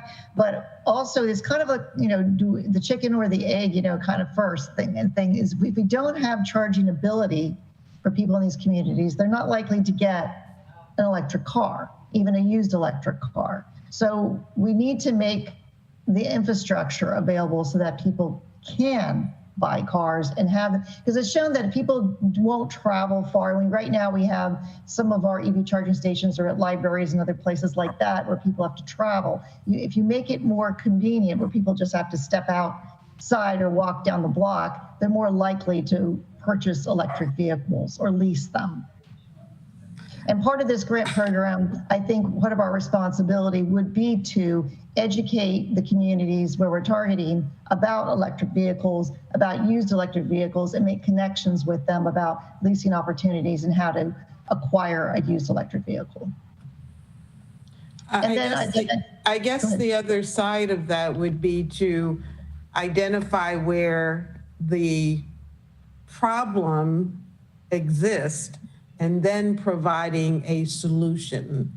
For example, if there are communities where there is an abundance of vehicles and they are in need of the charging stations, then you provide it where the need already exists. So, but you've answered my question. Thank you. So we already are working with BG&E on the electric vehicle charging stations where they think that's a program with BG&E where they install them, maintain them, operate them for free, no charge to the city. And we have a number of locations around the city. And Alderwoman Finlayson, you did ask for a list of where those are located. I've asked BG&E to put that together for me because some are located within city limits, but not on city property. For example, at the library on West Street and in schools, not at schools yet, but perhaps at schools. So they're going to provide me with a comprehensive list, which I can provide to the committee within this month. I was hoping they'd have it ready for you today, but they did not.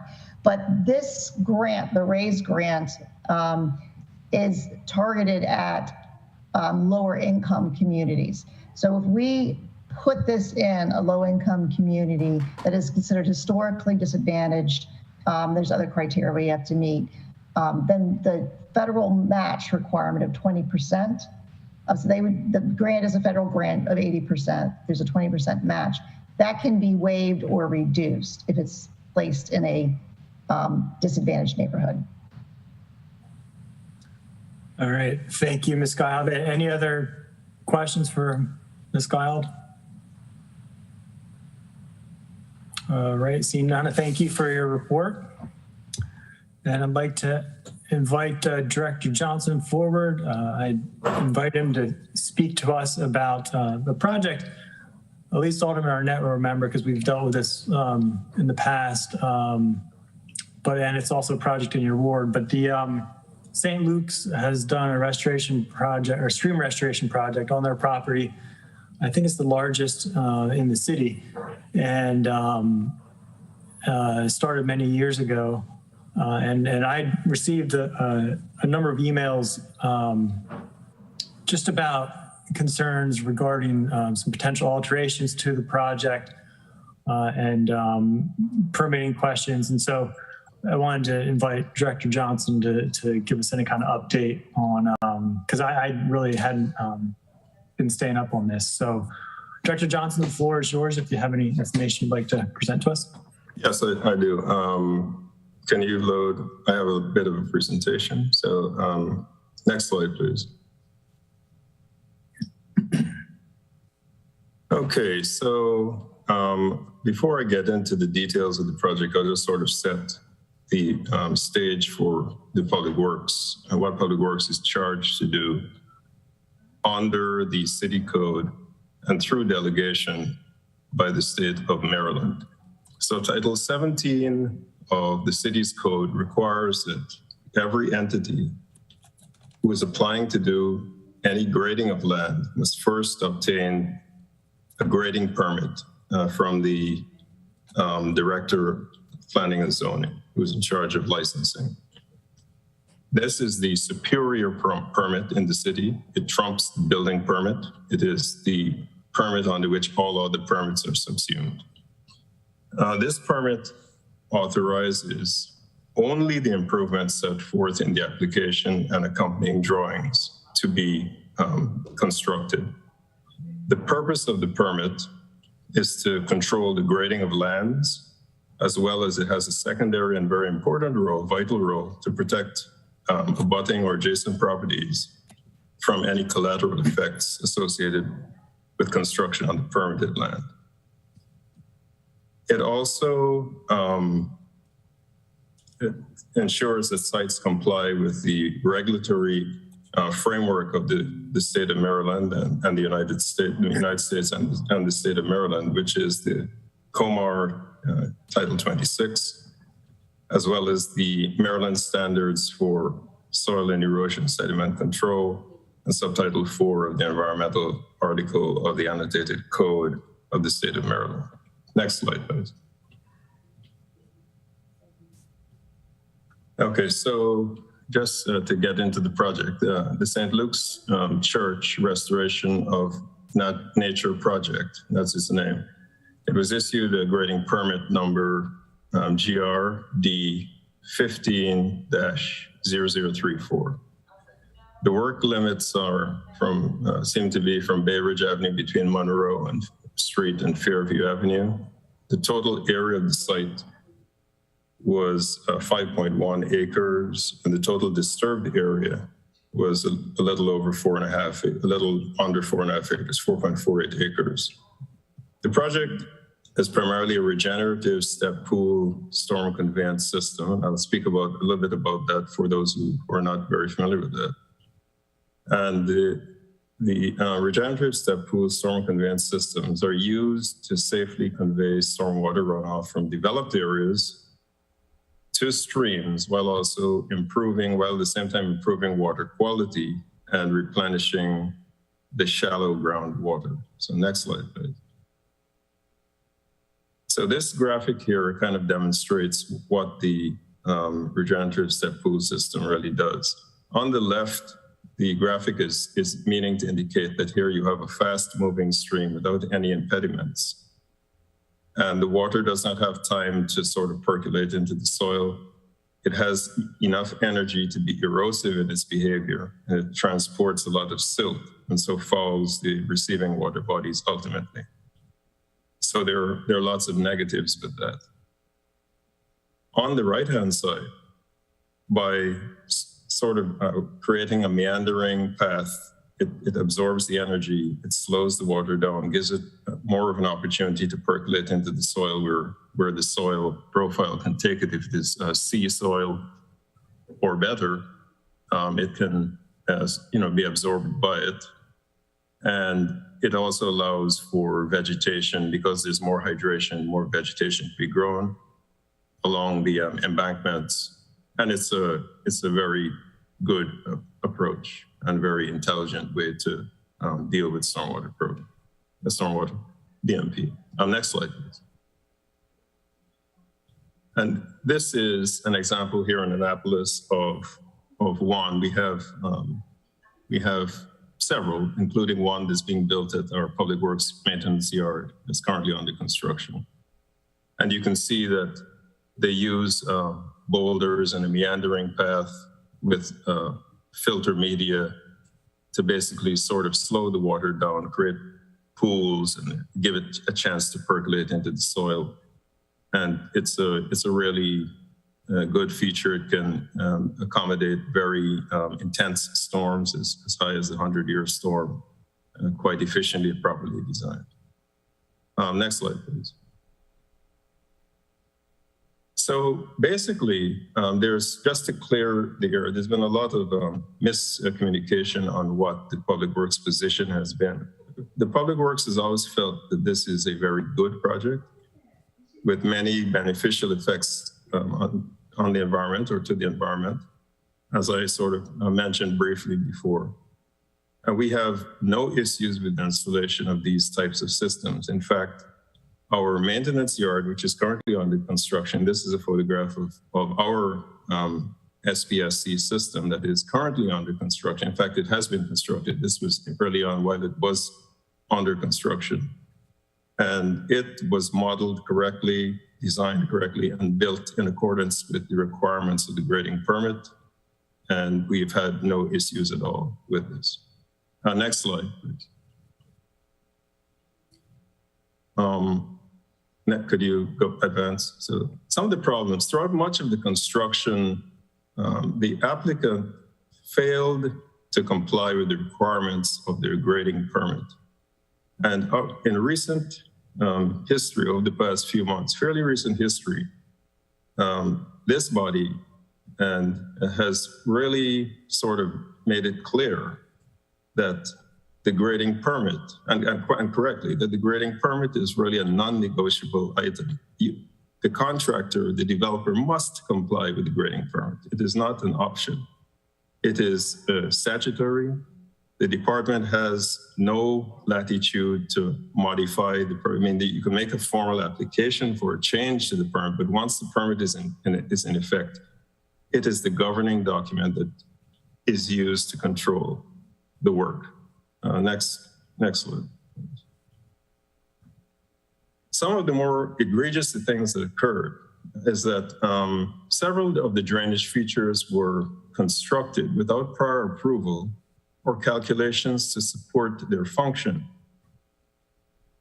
Next slide, please. Modifications were made to the grading plan that were more than de minimis in nature, thereby assuring that it would fail the final grading permit inspection. The inspector has no latitude to accept work that does not conform substantially to what it is permitted. It is, to give an example, I mean, this to make it really clear, if the subcode officials, say the electrical subcode or the plumbing subcode official, comes out to inspect a job that does not satisfy the building code, it is an automatic failure. It is not, he has no ability to say, well, listen, you didn't follow the code, but I'll give you a pass or something. You failed. You would have failed. So it is the same protocol that is followed by our inspectors. So by modifying the grading permit with more than de minimis variations, it's an absolute certainty that you would fail the final grading inspection. Next slide, please. The city provided a punch list for the project to the contractor. And this has occurred over a long period of time. And in sort of going back through the history, the chronology of the project, it became apparent that the contractor and the party developing basically refused to make the corrections that they were directed to make. They did not comply. They were told what to do to come into compliance. They failed to do so. And, you know, they would not do it. We're resolute about that. Next slide, please. They received several warnings during the construction, and 2 stop work orders were issued, one for work outside the LOD and one for failure to provide updated plans. Now, the city took a very gentle hand in dealing with this matter. As you saw with the recent matter that we dealt with, not going to mention the names that we dealt with, the city has police powers that allow it to enforce what it is delegated to enforce by the state of Maryland, the ESC and the stormwater regulations. And the city could have fined, they could have suspended or revoked the grading permit, or it could have used its police powers in a very weighty manner. It did not. Next slide. As-built drawings, I'll use air quotes, when submitted, were incorrect. They did not match anything at all that was in the field. So they were not really correct drawings. Next slide, please. Instead of resolving the matter in an amicable fashion, they seem to pursue the remedies to the problems that they created by approaching over the years, prior council members, city managers, grantors, and state regulatory agencies with a redacted account of the facts. They left out the fact that the fundamental flaw was the violation of the grading permit, not anything that Public Works was doing that they did not like this particular technology or did not understand it or things of that nature, but it was very simple. The grading permit was not complied with, and they used that in an attempt to, I presume, to try to get DPW to prove what was constructed, which, clearly we couldn't do because it's a grading permit violation, and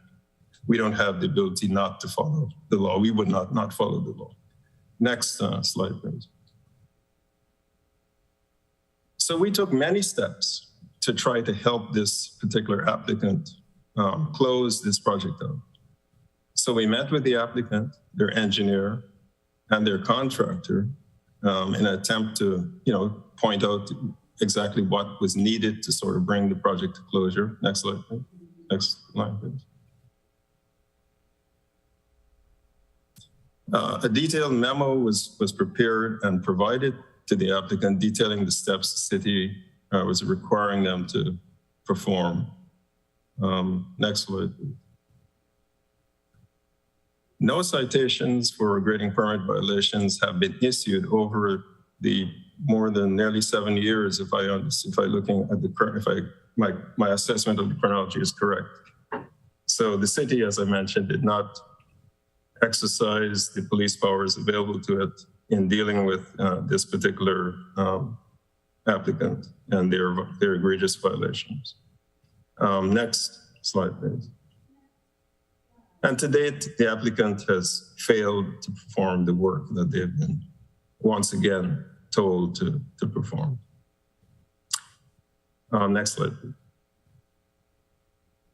And that's it. Thank you. That's basically the project in a nutshell. So the resolution, the city has taken it upon itself, has even violated and inserted itself into the methods of the work, unwisely in my opinion, but that's what we have done in an attempt to assist this applicant, this intransigent applicant, in resolving the matter. And the matter, just to make it really simple for the committee, is not one of disliking the technology. As I mentioned, we're using it at we understand it very clearly. We're using it at our yard.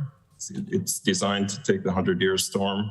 Our yard has challenging soils and other issues and drainage issues and slopes.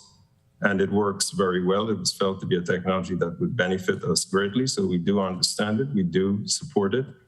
But we cannot approve a project that is in violation of the grading permit. It would be as strange as if a large developer failing to comply with their grading permit, instead of following what the directives the city has been given when they're in violation, instead went to the city manager and said, Public Works is really a bunch of terrible people. They just don't like what we're doing and this, that.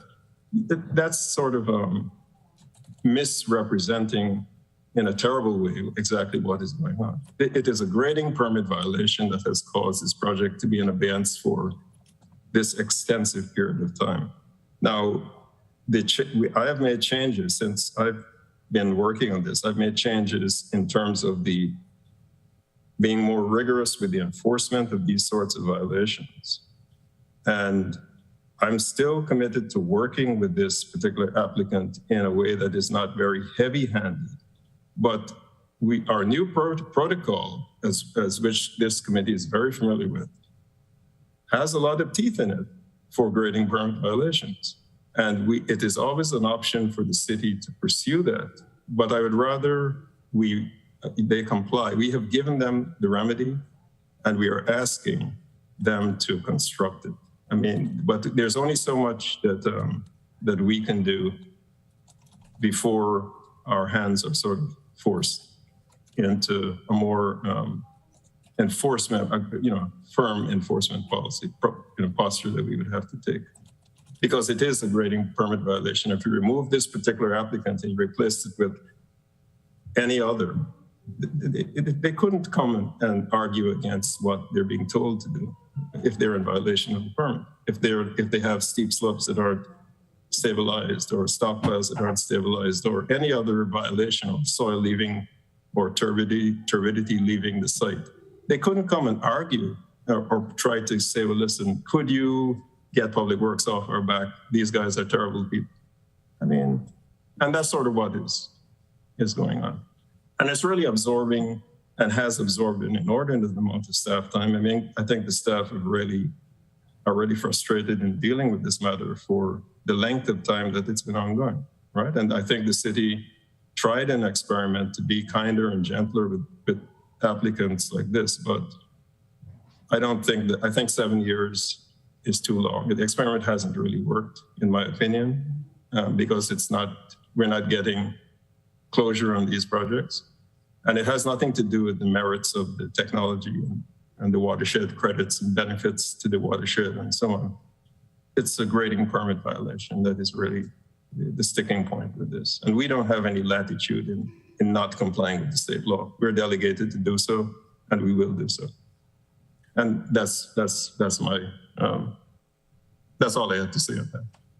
I'd open myself to any questions. Thank you, Director Johnson. Before we open up the floor to questions, I do want to give the Keith, what was the last name?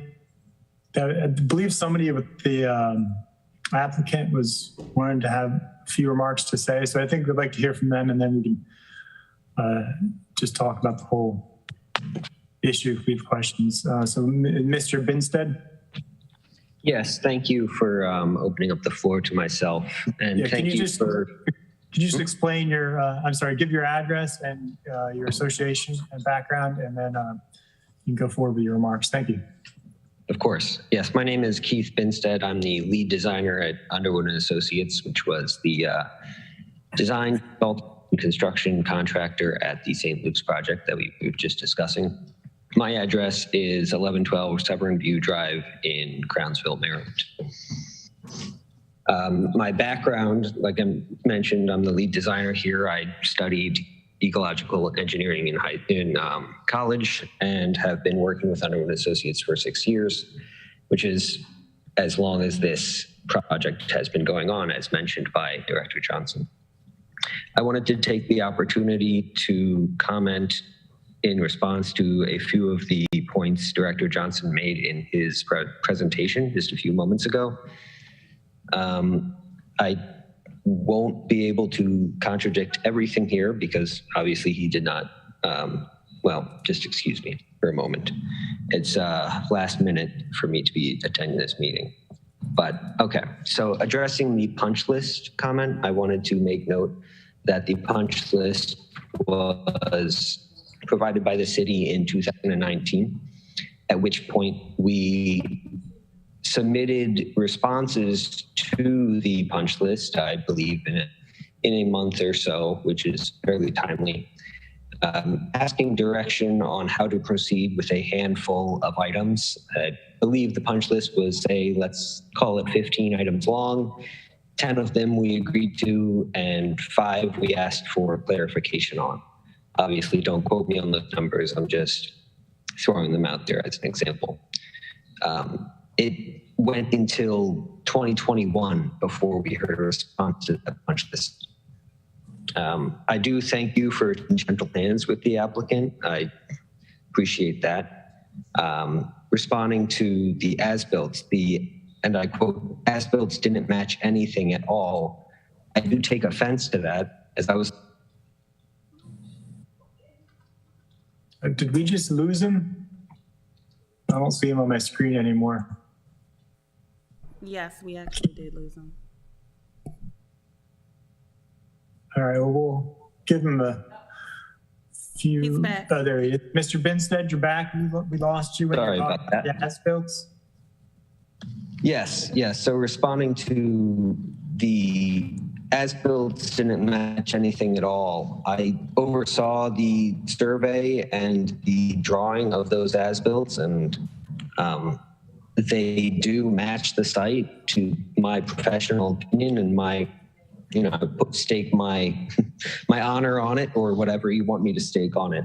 So I am curious as to what specific items on the as-built do not match, especially since I have not received, I believe, any specific details on the punch list stating which specific aspects of the as-built did match. Let's see, what else from here? The last comment that Mike Johnson made was the staff is frustrated at the timeline. We can certainly share that frustration. We don't think this should have gone on 7 years. I don't think I have any more specific points at this time, but I will appreciate being able to answer questions and respond to further comments. All right, thank you, Mr. Binstead. So I just want to make a few remarks.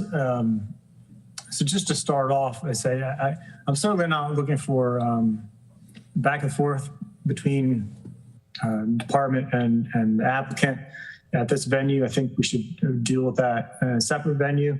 But I do think this is an important issue to bring up because, again, as Alderman Arnett and now it's Alderwoman Tierney on the calls as well, she may recall, but we've heard from a number of nonprofits that, or non-governmental entities, NGOs, that they've had frustrations. And this is certainly not a dig against you, Director Johnson, but I do have to say, we've received complaints predating you by a number of years in terms of just the frustrations from the NGOs in terms of the city's process for approving restoration projects. That's why I believe you and Ms. Guile put together a checklist to help facilitate these projects. And as well, also one of the things that helped precipitated the creation of the waterways cabinet that we have is to help have a process and venue for people to voice some of their concerns. And so, and we also, received testimony from DNR, one of the people who actually runs their grant program, I forget the gentleman's name, who said, this is probably the most difficult jurisdiction he's worked in terms of for these projects, and that it gave them concern in terms of being able to award grants to us in the future for these projects. So that's why I felt like it's appropriate to bring this up at Environmental Matters, is because since we heard this project is still going on, I wanted to hear and find out more about what some of the concerns were. Now, I guess one of my initial questions is, I guess for the director, do we have any kind of MOU or agreement signed with the local NGOs? Because I know Mr. Binstead Underwood put this in on behalf of, I think, Severn Riverkeeper.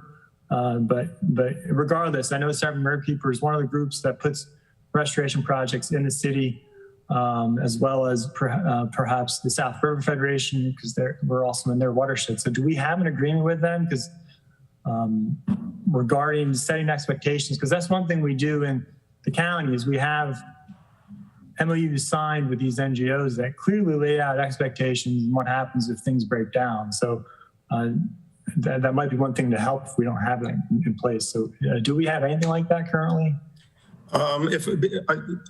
We would have it on a case-by-case basis. But if I could just explain what I did in looking at this. When I came into the job, one of the things I began to look at this, I realized that I had a spreadsheet with close to 80 some projects that with grading permits that could not be closed. That which was alarming to me, extremely alarming. I did not quite understand how that occurred. So I began to look into to try to understand how could this occur. That was the question I asked myself. And one of the fundamental problems that was with this sort of approach with NGOs, it was sort of like they were attempting to help them to do projects because we benefited. But I think the structure may have had some problems in it. And this is one of the big flaws in the structure that existed. It has subsequently changed, but it existed. NGOs would go to DNR, say, or any other grantor, say they went to DNR, and they would apply for a grant.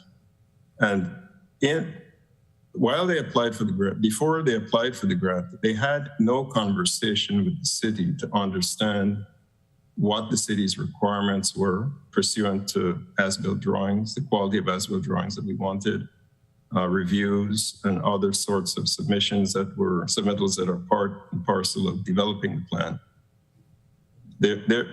Therefore, their budgets were probably very likely, almost certainly, they were making an undervalued ask in the grants because they did not capture all the costs that were really associated with doing the project.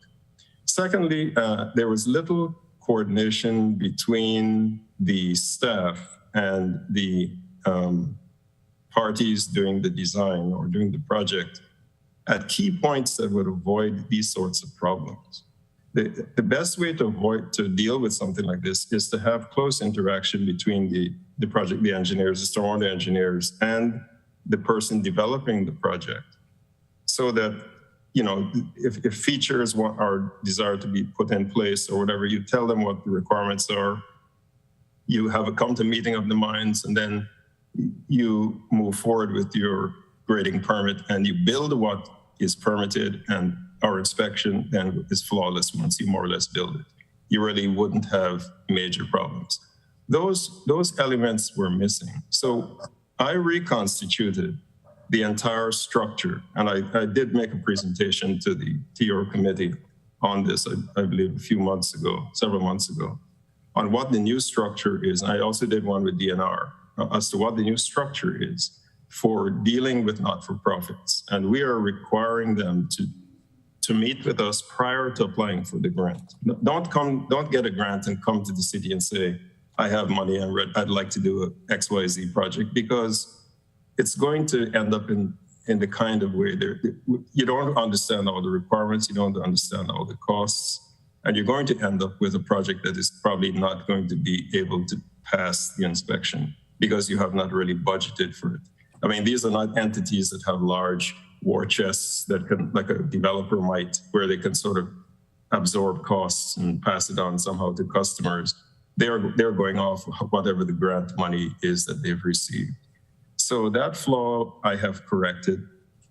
And any project that is going through the new process should never have this kind of issue. This, coupled with the fact that we have tightened up on our enforcement, will ensure that a project like this is not going to languish for 7 years. If we have a project that is languishing that long, we will really begin to use the police powers that we have to force them to comply with what the law is requiring them to do.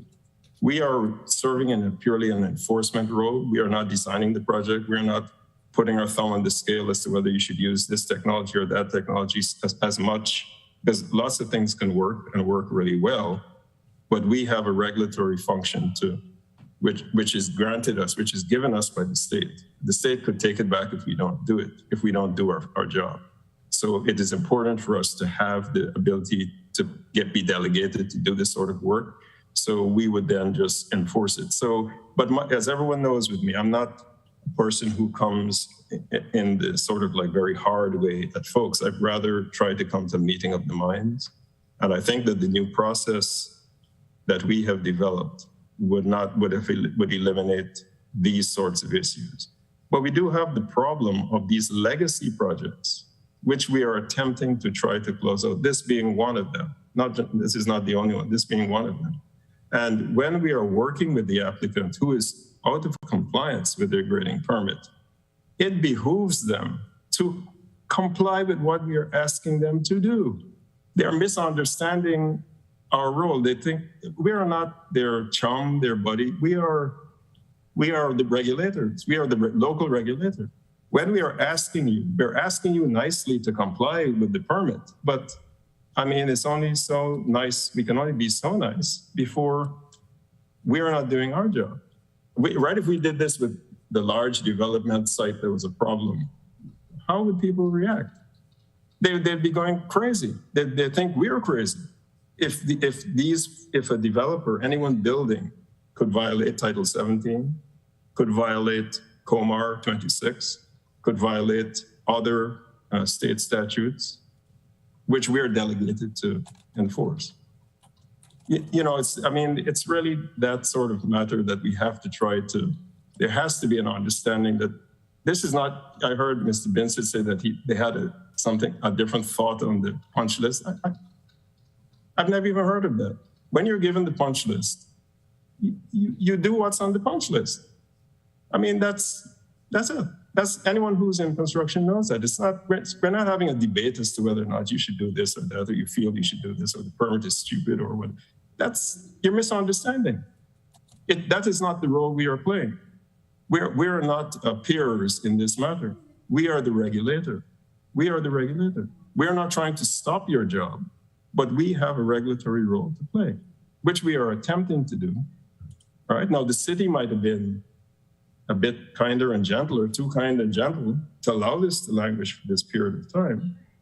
But I don't think that the new protocols that we have in place would allow that to occur any longer. We have to be fair in applying our enforcement. You know, if we are going to enforce it against party A, we're going to enforce it against party B, or we don't enforce. We can't have two ways of enforcing. We have to be equal and fair. Otherwise, we have no credibility or no moral authority to do our job. And it's really as simple as that. It's not, you know, this is a project that is simple and should have been closed out a long time ago, you know, but we got pushed back and forth, and this and that and the other, and extraordinary ways to try to. We have a meeting with MD. MD is coming to see us next Tuesday.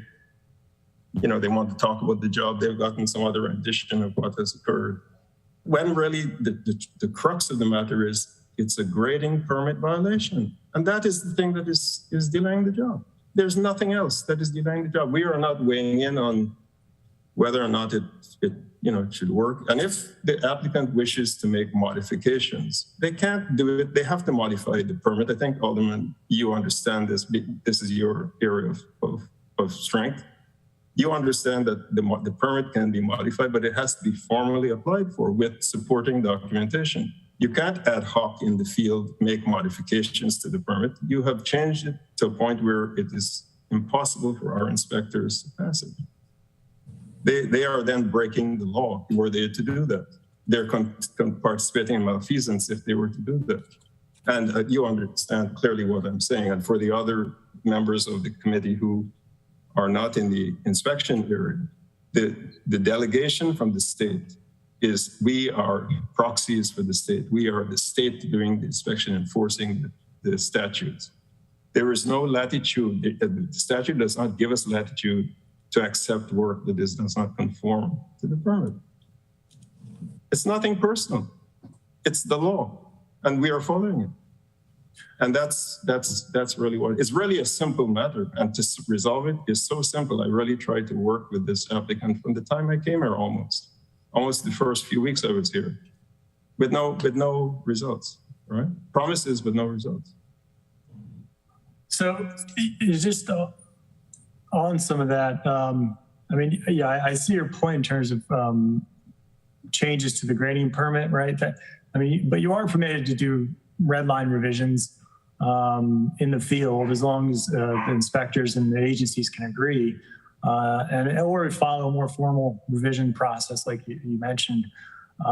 But you know, I think this whole scenario is a bit different than what we've had with some of the sediment control, some of the private developments, because this is these projects are clearly there for the public good. They're doing these projects to restore our waterways. And if I'm not mistaken, are we taking the credit for these projects, the TMDL credits? We would take credits for it, but yes, we are, but it doesn't change. I mean, to your point, even though that is the case and it is for the public good, they still have to comply with the requirements of the grading permit. No, I know. That is the only issue. That's the only issue that we have. My point with that though is, well, I'll get to my point with that, but I think it's important to realize that these are for the public good and for the, but I think that also speaks to the importance of some of these MOUs that we need to, I think rather than having to be on a case-by-case basis.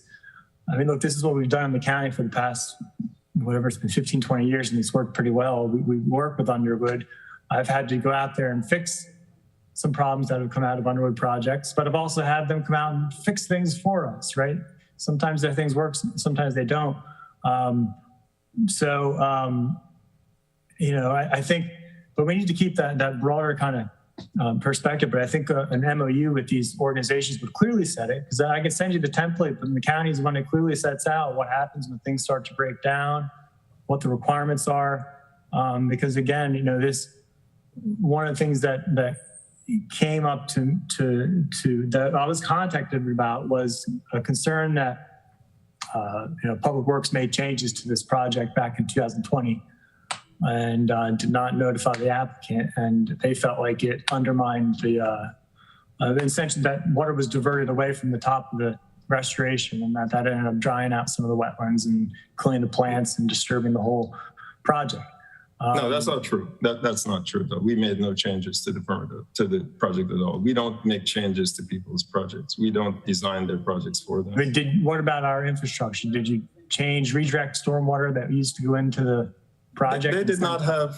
No, we didn't. They did not have. They wanted to block off the one of the catch basins, which is not on the drawing. There's no calculation. The calculations they submitted did not support that. They were asked to provide calculations to show that could work. They failed to do so, to show calculations that made it able to work.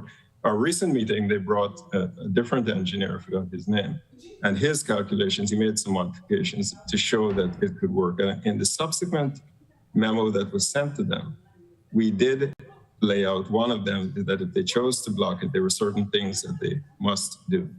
We have actually given them the solution to this matter.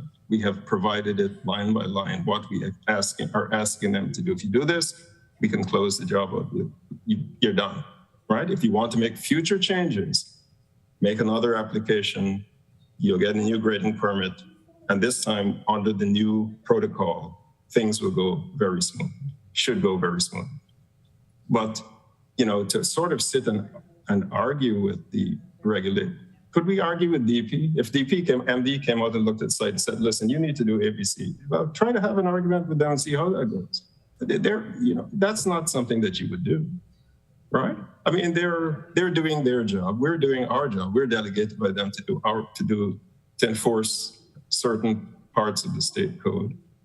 And that's what we're doing. We did not make changes to the reason, but you see, this is part of what I'm saying. As it is presented, it's casting us in a light that is completely jaded and false. It's an absolute false statement. We made no changes to the project. They had dammed up the catch basin. Was not permitted.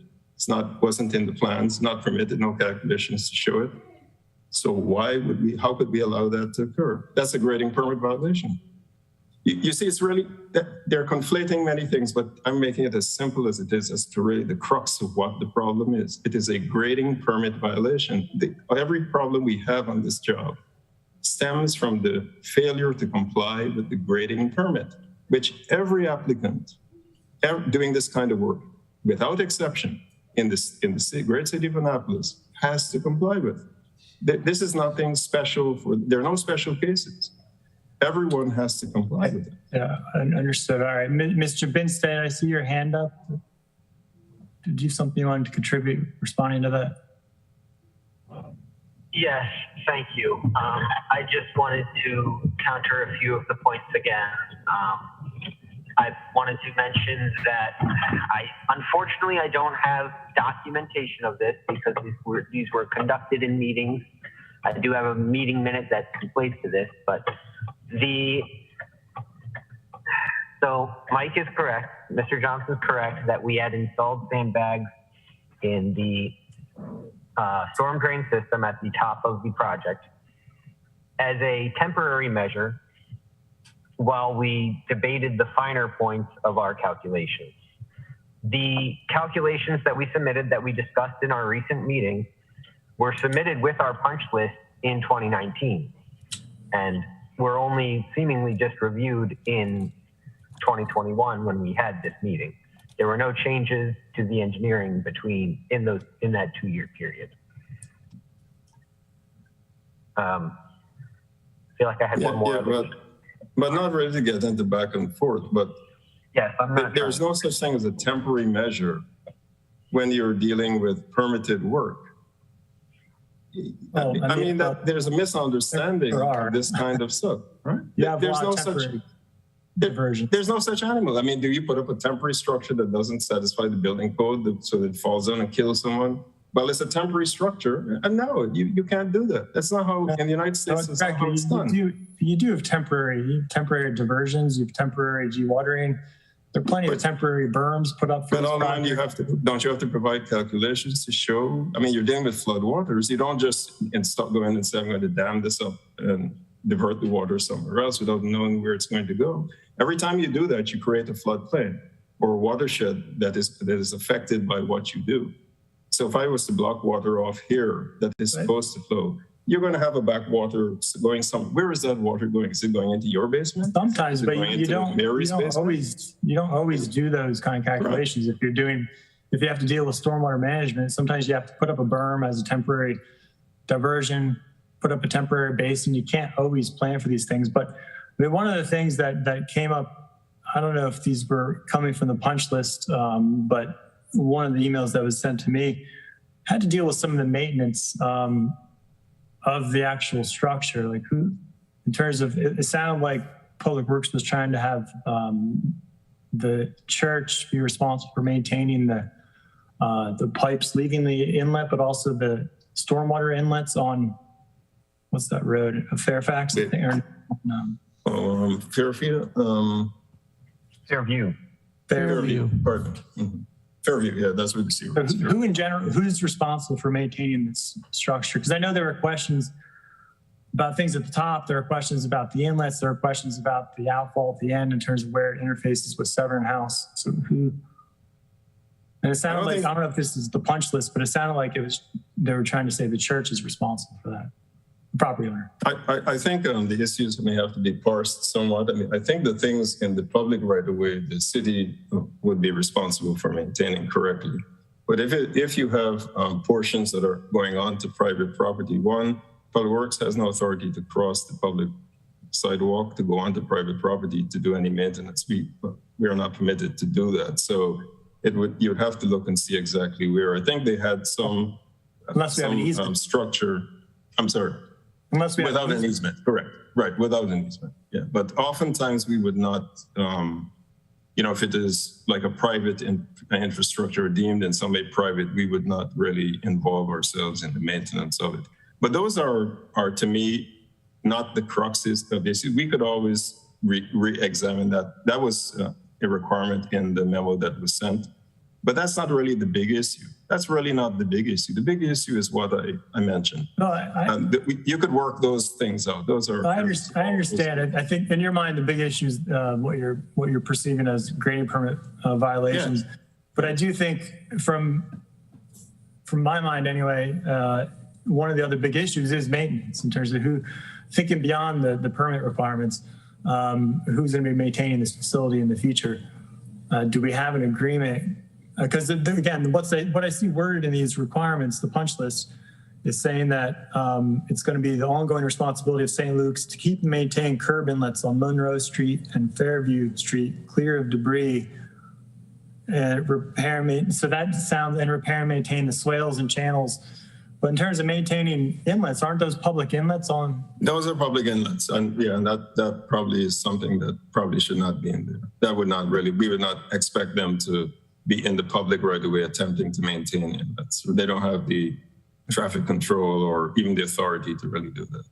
Okay, well, so I'll end soon, but just in terms of the maintenance, just to emphasize that, I think we need to be clear in terms of so this step pool system, it sounds like that's going to be the responsibility of them to maintain. Yes, that would be their responsibility to maintain. Because that I think needs to, again, I'm just saying, I think that should get reviewed, because in the county, that's again why we have these MOUs, is we set responsibility.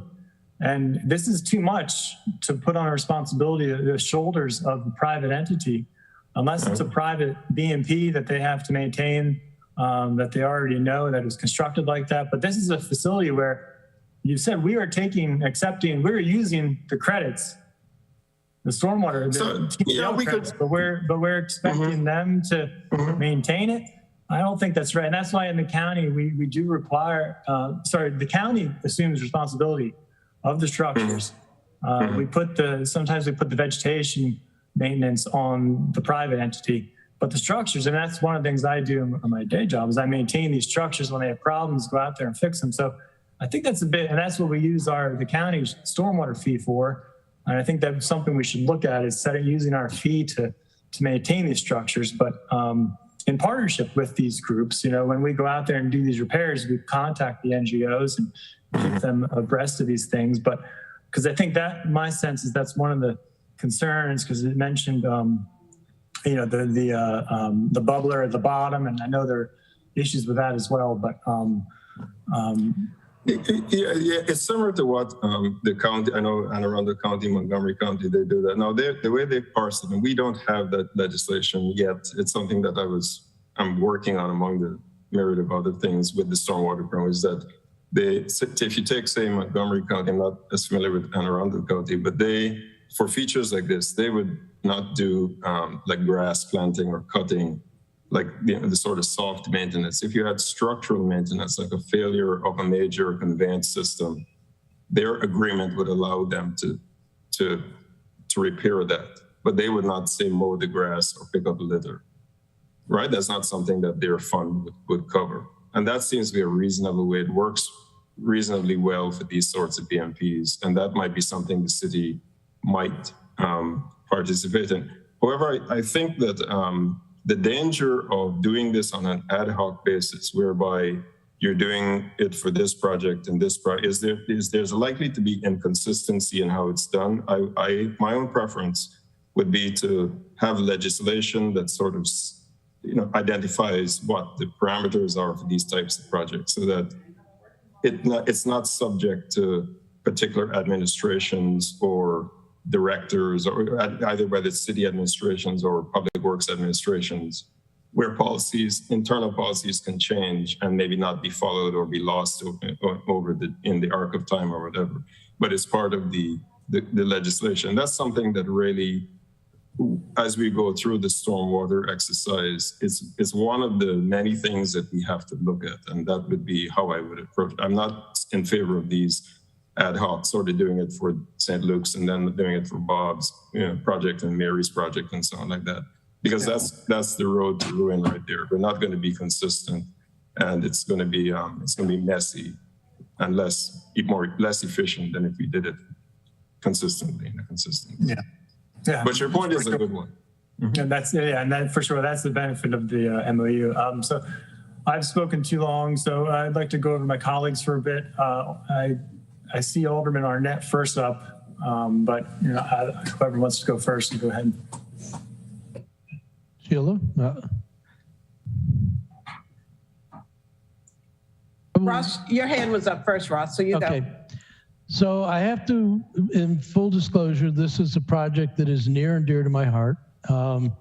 I also will point out that this is a project when we still had DNEP, and I think there was some ambiguity between what was done in DNEP and what was done in DPW.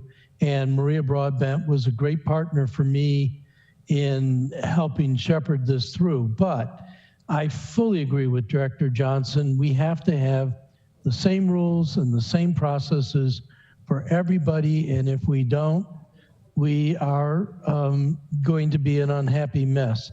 So for me, since I don't have Alderman Savage's background or skills, I'm looking for at 5:30 in the afternoon, how do we get to a solution to this? What is involved in getting the grading corrected and the permit issued? And what is the process by which that happens? Is there mediation, or is this just something where we sit down? The church does not have a lot of money, and the pastor that was involved with this project has moved on. How do we solve this problem? Well, Alderman, we have provided them with what it would take to solve the problem. All they have to do is to follow the directions. In fact, we were going to share costs in the last iteration. There are abandonment of pipes. We would pick up the cost for that, so that it's done properly, so the roads don't fail subsequently. But we have provided them with the steps to resolve this matter, to bring this matter to closure. All that it requires is them to follow it. That's all. It is as simple as that. We are not at all involved in the step pool system or trying to make any changes to that or saying anything poorly about it. It's a great technology, works really well. As I'm at the risk of just repeating myself, it's the grading permit issues that we can't close. We have no way to close the permit because the drawings that are associated with the permit are not matching what was built. So then the inspector has no latitude to say, well, I'm going to approve this. I mean, they have to do what we are saying they need to do so they can close the job out. That's all that's needed. It's not complicated at all. The fact is that they are just refusing to do it for many years, refuse to do it. So if they continue to refuse and you won't grant the grading permit, what happens? Well, we could cite them. We could cite the contractor. I mean, we could cite them. I mean, we have the new protocol that we developed on the recent exercise that is quite weighty. And I'm not one to sort of throw the, threats around, but we could always do that. We have not done so in the past few years since the project has been ongoing because they wanted a kinder, gentler way of dealing with it. But I mean, that would be what we could do because we treat them as any other violator of the grading permit. It's, to me, there is no difference between one party and another. We are just concerned with the permit. It has nothing to do with the party who is violating. If they are in violation of the permit, we have remedies that as a city we can proceed. But I would rather not go down that road with the expense and the inconvenience of that. We have provided them with the remedy. We are imploring them, build what we've given you to do so we can close this matter and be done with it. It's really simple. Alderwoman Mason. Yes, thank you. Many years ago, and Alderman Arnett, you will recall when we first started having issues, concerns, while we've always been very appreciative of what NGOs can bring, we early on realized that some of their projects did not include follow-up and maintenance and ongoing maintaining of the sites. And so I thought we had addressed that, but it appears we have not. What I'm hearing, and I can't help but reminisce to a few meetings ago when we had another piece of legislation and we were willing to just take the extreme, and now we're willing to make exceptions. We have to be consistent. We have to be consistent. These are regulatory issues. Our staff is empowered to uphold the regulations, whether it's ours or the state's. So I'm not clear on what the issue is. Is it how to enforce? And if we treat this project like other projects, then we should enforce to every extent that we have. Mr. Johnson has said how many times today that all it takes is for the developer to come into compliance. Not with a wish, not with a maybe, not with the negotiations, with the law. So let's support our professional staff who have a responsibility to uphold the law, and let him do what he needs to do. He's already taken the kinder, gentler approach. That's not working. So take the next step. Thank you. So, Mr. Binstead, so what are some of the things on the punch list that I'm just wondering on your end, what's holding, are there things that you think you're being ordered to do to close out the permit that you feel are, you can't do, or you feel are contrary to the intention of the project? I'm trying to understand what some of the concern might be on your end. Thank you for the opportunity to address that. There are a few requests that go counter to the intention of the project. I don't have the punch list in front of me, and I'm also not sure if we are discussing the punch list at this exact moment or the from 2019 or the more recent memo from just a few weeks ago. It's the more recent one. That's what we're directing you to do. Yeah, so the more recent memo is much more reasonable than the 2019 punch list. So thank you for that. I don't believe I had any outright objections to it, aside from the few items that were brought up by Alderman Savage already about the maintenance.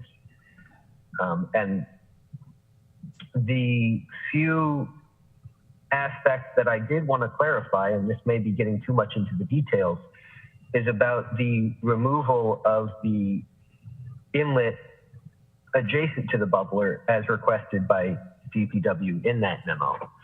We view it as having that inlet is adding resiliency to the city infrastructure. Yes, it's redundant to the manhole structure in the proposed condition, but it provides an additional way for water to enter the project and flow off of Bay Ridge Avenue. And the flooding of Bay Ridge Avenue has been quoted several times as a primary concern. And so it seems counterintuitive to remove that portion of the project. I don't want to get too bogged down on the details, but our hope was to discuss that aspect and a few of those other finer details in another meeting so that we can work collaboratively towards the resolution. I have heard several times today that it appears that working collaboratively towards that goal is not the intention, which concerns me. I don't know where you heard that. I mean, that's not, you misheard. I didn't see that's not what's being said. We provided you with a remedy to your deficiency, your self-inflicted deficiency. You created this problem by not following the grading permit. And with the argument and you sort of alluded to that some of the intent of the project, we do not know what the intent of the project is. We are looking at what has been permitted. That is built. We didn't design the job. Someone else designed the job. We granted the permit. It has to be constructed substantially in conformity with that. And then you can pass your final grading inspection. You cannot, the fact that you don't know the intent, I don't know what that means. It has no meaning at all, what the intent of the project is. I don't know how that is. That doesn't come into the permit at all. Your opportunity to dictate the intent is when the job was being designed. That's the only opportunity you have to demonstrate what the intent of the job is. Once it is permitted, my inspector's job is really simple. They take the final conforming set to the field and they examine what has been built versus what should have been built. If it substantially complies, they can pass it. If there is more than de minimis changes, they must fail it. And that's what has been happening with this project. And it doesn't take 7 years to resolve this. That's clearly a party who is, resisting the city's authority to enforce the state law. And I wasn't here for 7 years ago, and I wouldn't have tolerated it personally. But it seemed maybe it was a different. If I was running the zoo, so to speak, in that way, if there wasn't outside influence to sort of force you to try not to comply with the state law, but I don't see how that could really apply. The state law is the state law. We do not agree with whether you agree with the law or don't agree with the law is irrelevant. The state law is the state law. We are delegated to enforce that law. We do not pass judgment as to whether the law is good, bad, indifferent. The folks up on the hill make the laws. We don't make the laws. We enforce the law. And you comply with the law as the permittee. That's how it works in the United States. That's how it works. So Mr. Binstead, what's your response to that? I'm trying to find some kind of endpoint here. Our request is to be able to work with the department to find a solution that does fit within the laws, that also fits within the intents of the project. And since that punch list in 2019 and since the more recent memo, we have responded and we have been requesting to meet and discuss these options. No, we're not meeting to discuss. We're not meeting to discuss it. We have given you a directive, and I'm close to. Mr. Johnson, I'm close to you, and it's beginning to cite you. I'm serious. We're getting to the point where were this another developer, they could not be doing this. They could not be doing this.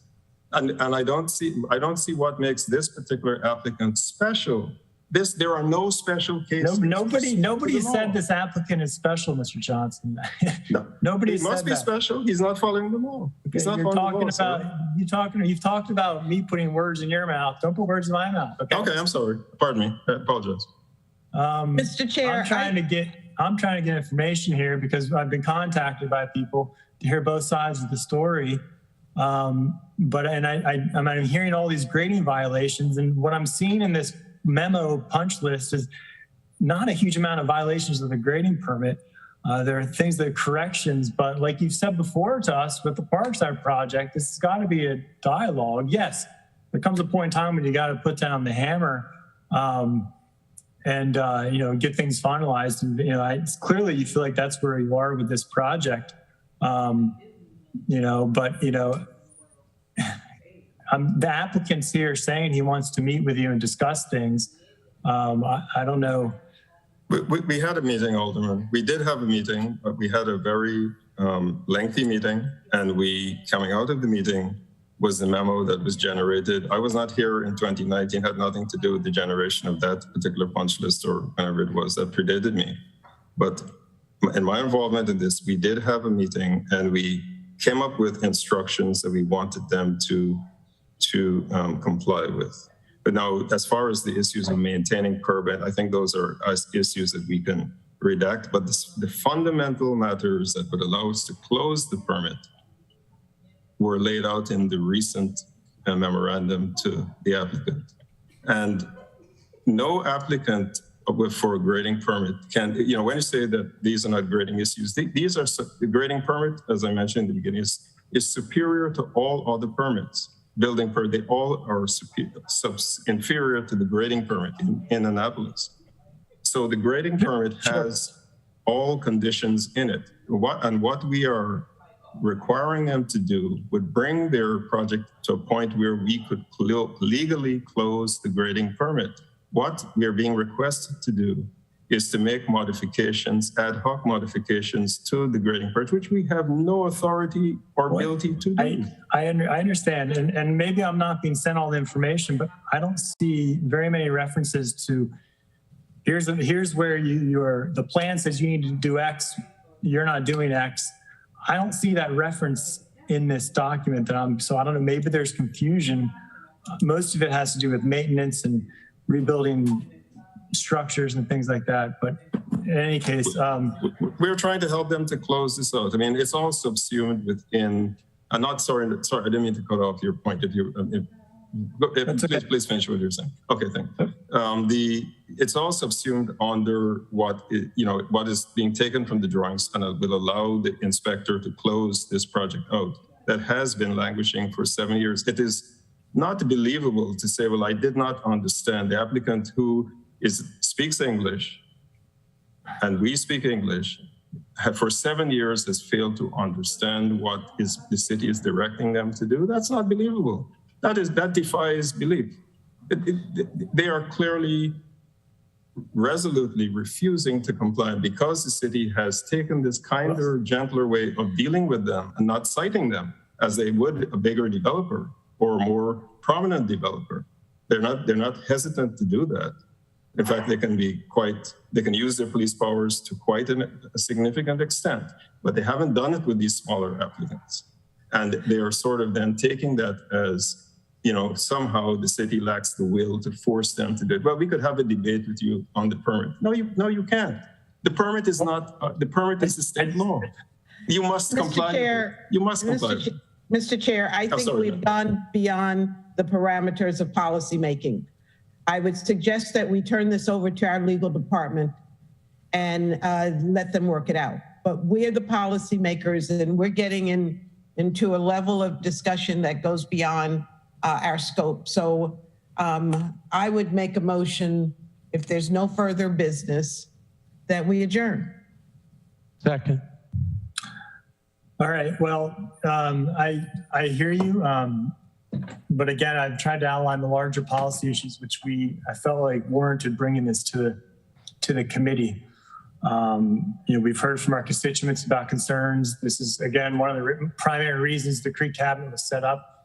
There's still frustrations out there, and I feel like we need to try to do what we can to try to resolve that. I also think there are larger policy issues of the, even if you want to call it that, creating these MOUs, which again, we use successfully elsewhere, which I think can help avoid some of these issues that we're having. But there's also the issue of maintenance requirements. That's something we might need to step in and say, who's responsible for maintenance? And I appreciate, Director, you said you're going to take a look at that again, but because that does give me concern about, if we're claiming we're going to be using these credits for ourselves, the TMGL credits, I think we need to be looking at whether or not we should be doing maintenance on those projects. I'd argue we should, because they could very well sell those credits elsewhere or trade them elsewhere otherwise. But other than that, I think, in general, I do think we need to be working with them as partners. We're both of us, all entities are working in the public good. And I'll just end by saying, I see both sides of this at my day job, right? I think the engineers need to listen a lot more with the environmental restoration folks, and I think the restoration folks need to listen a lot more to the engineers. I think it goes both ways, and I think the way you resolve that is to look at what ways they can do revisions to the plans, revisions to the projects through the proper process. And I hear you, I think the proper process needs to be followed, but I think we need to be finding some way to move forward on these things. Because like I've said, I've had situations where I've had to repair problems that have come from these projects, but I've also been in a situation of having to install these projects. And it's just, we've got to find that happy medium where we can all come together engineers and environmental folks. So with that, all those in favor of adjourning? Aye. Aye. Bye. Meeting adjourned. Thank you. Thank you for your time today.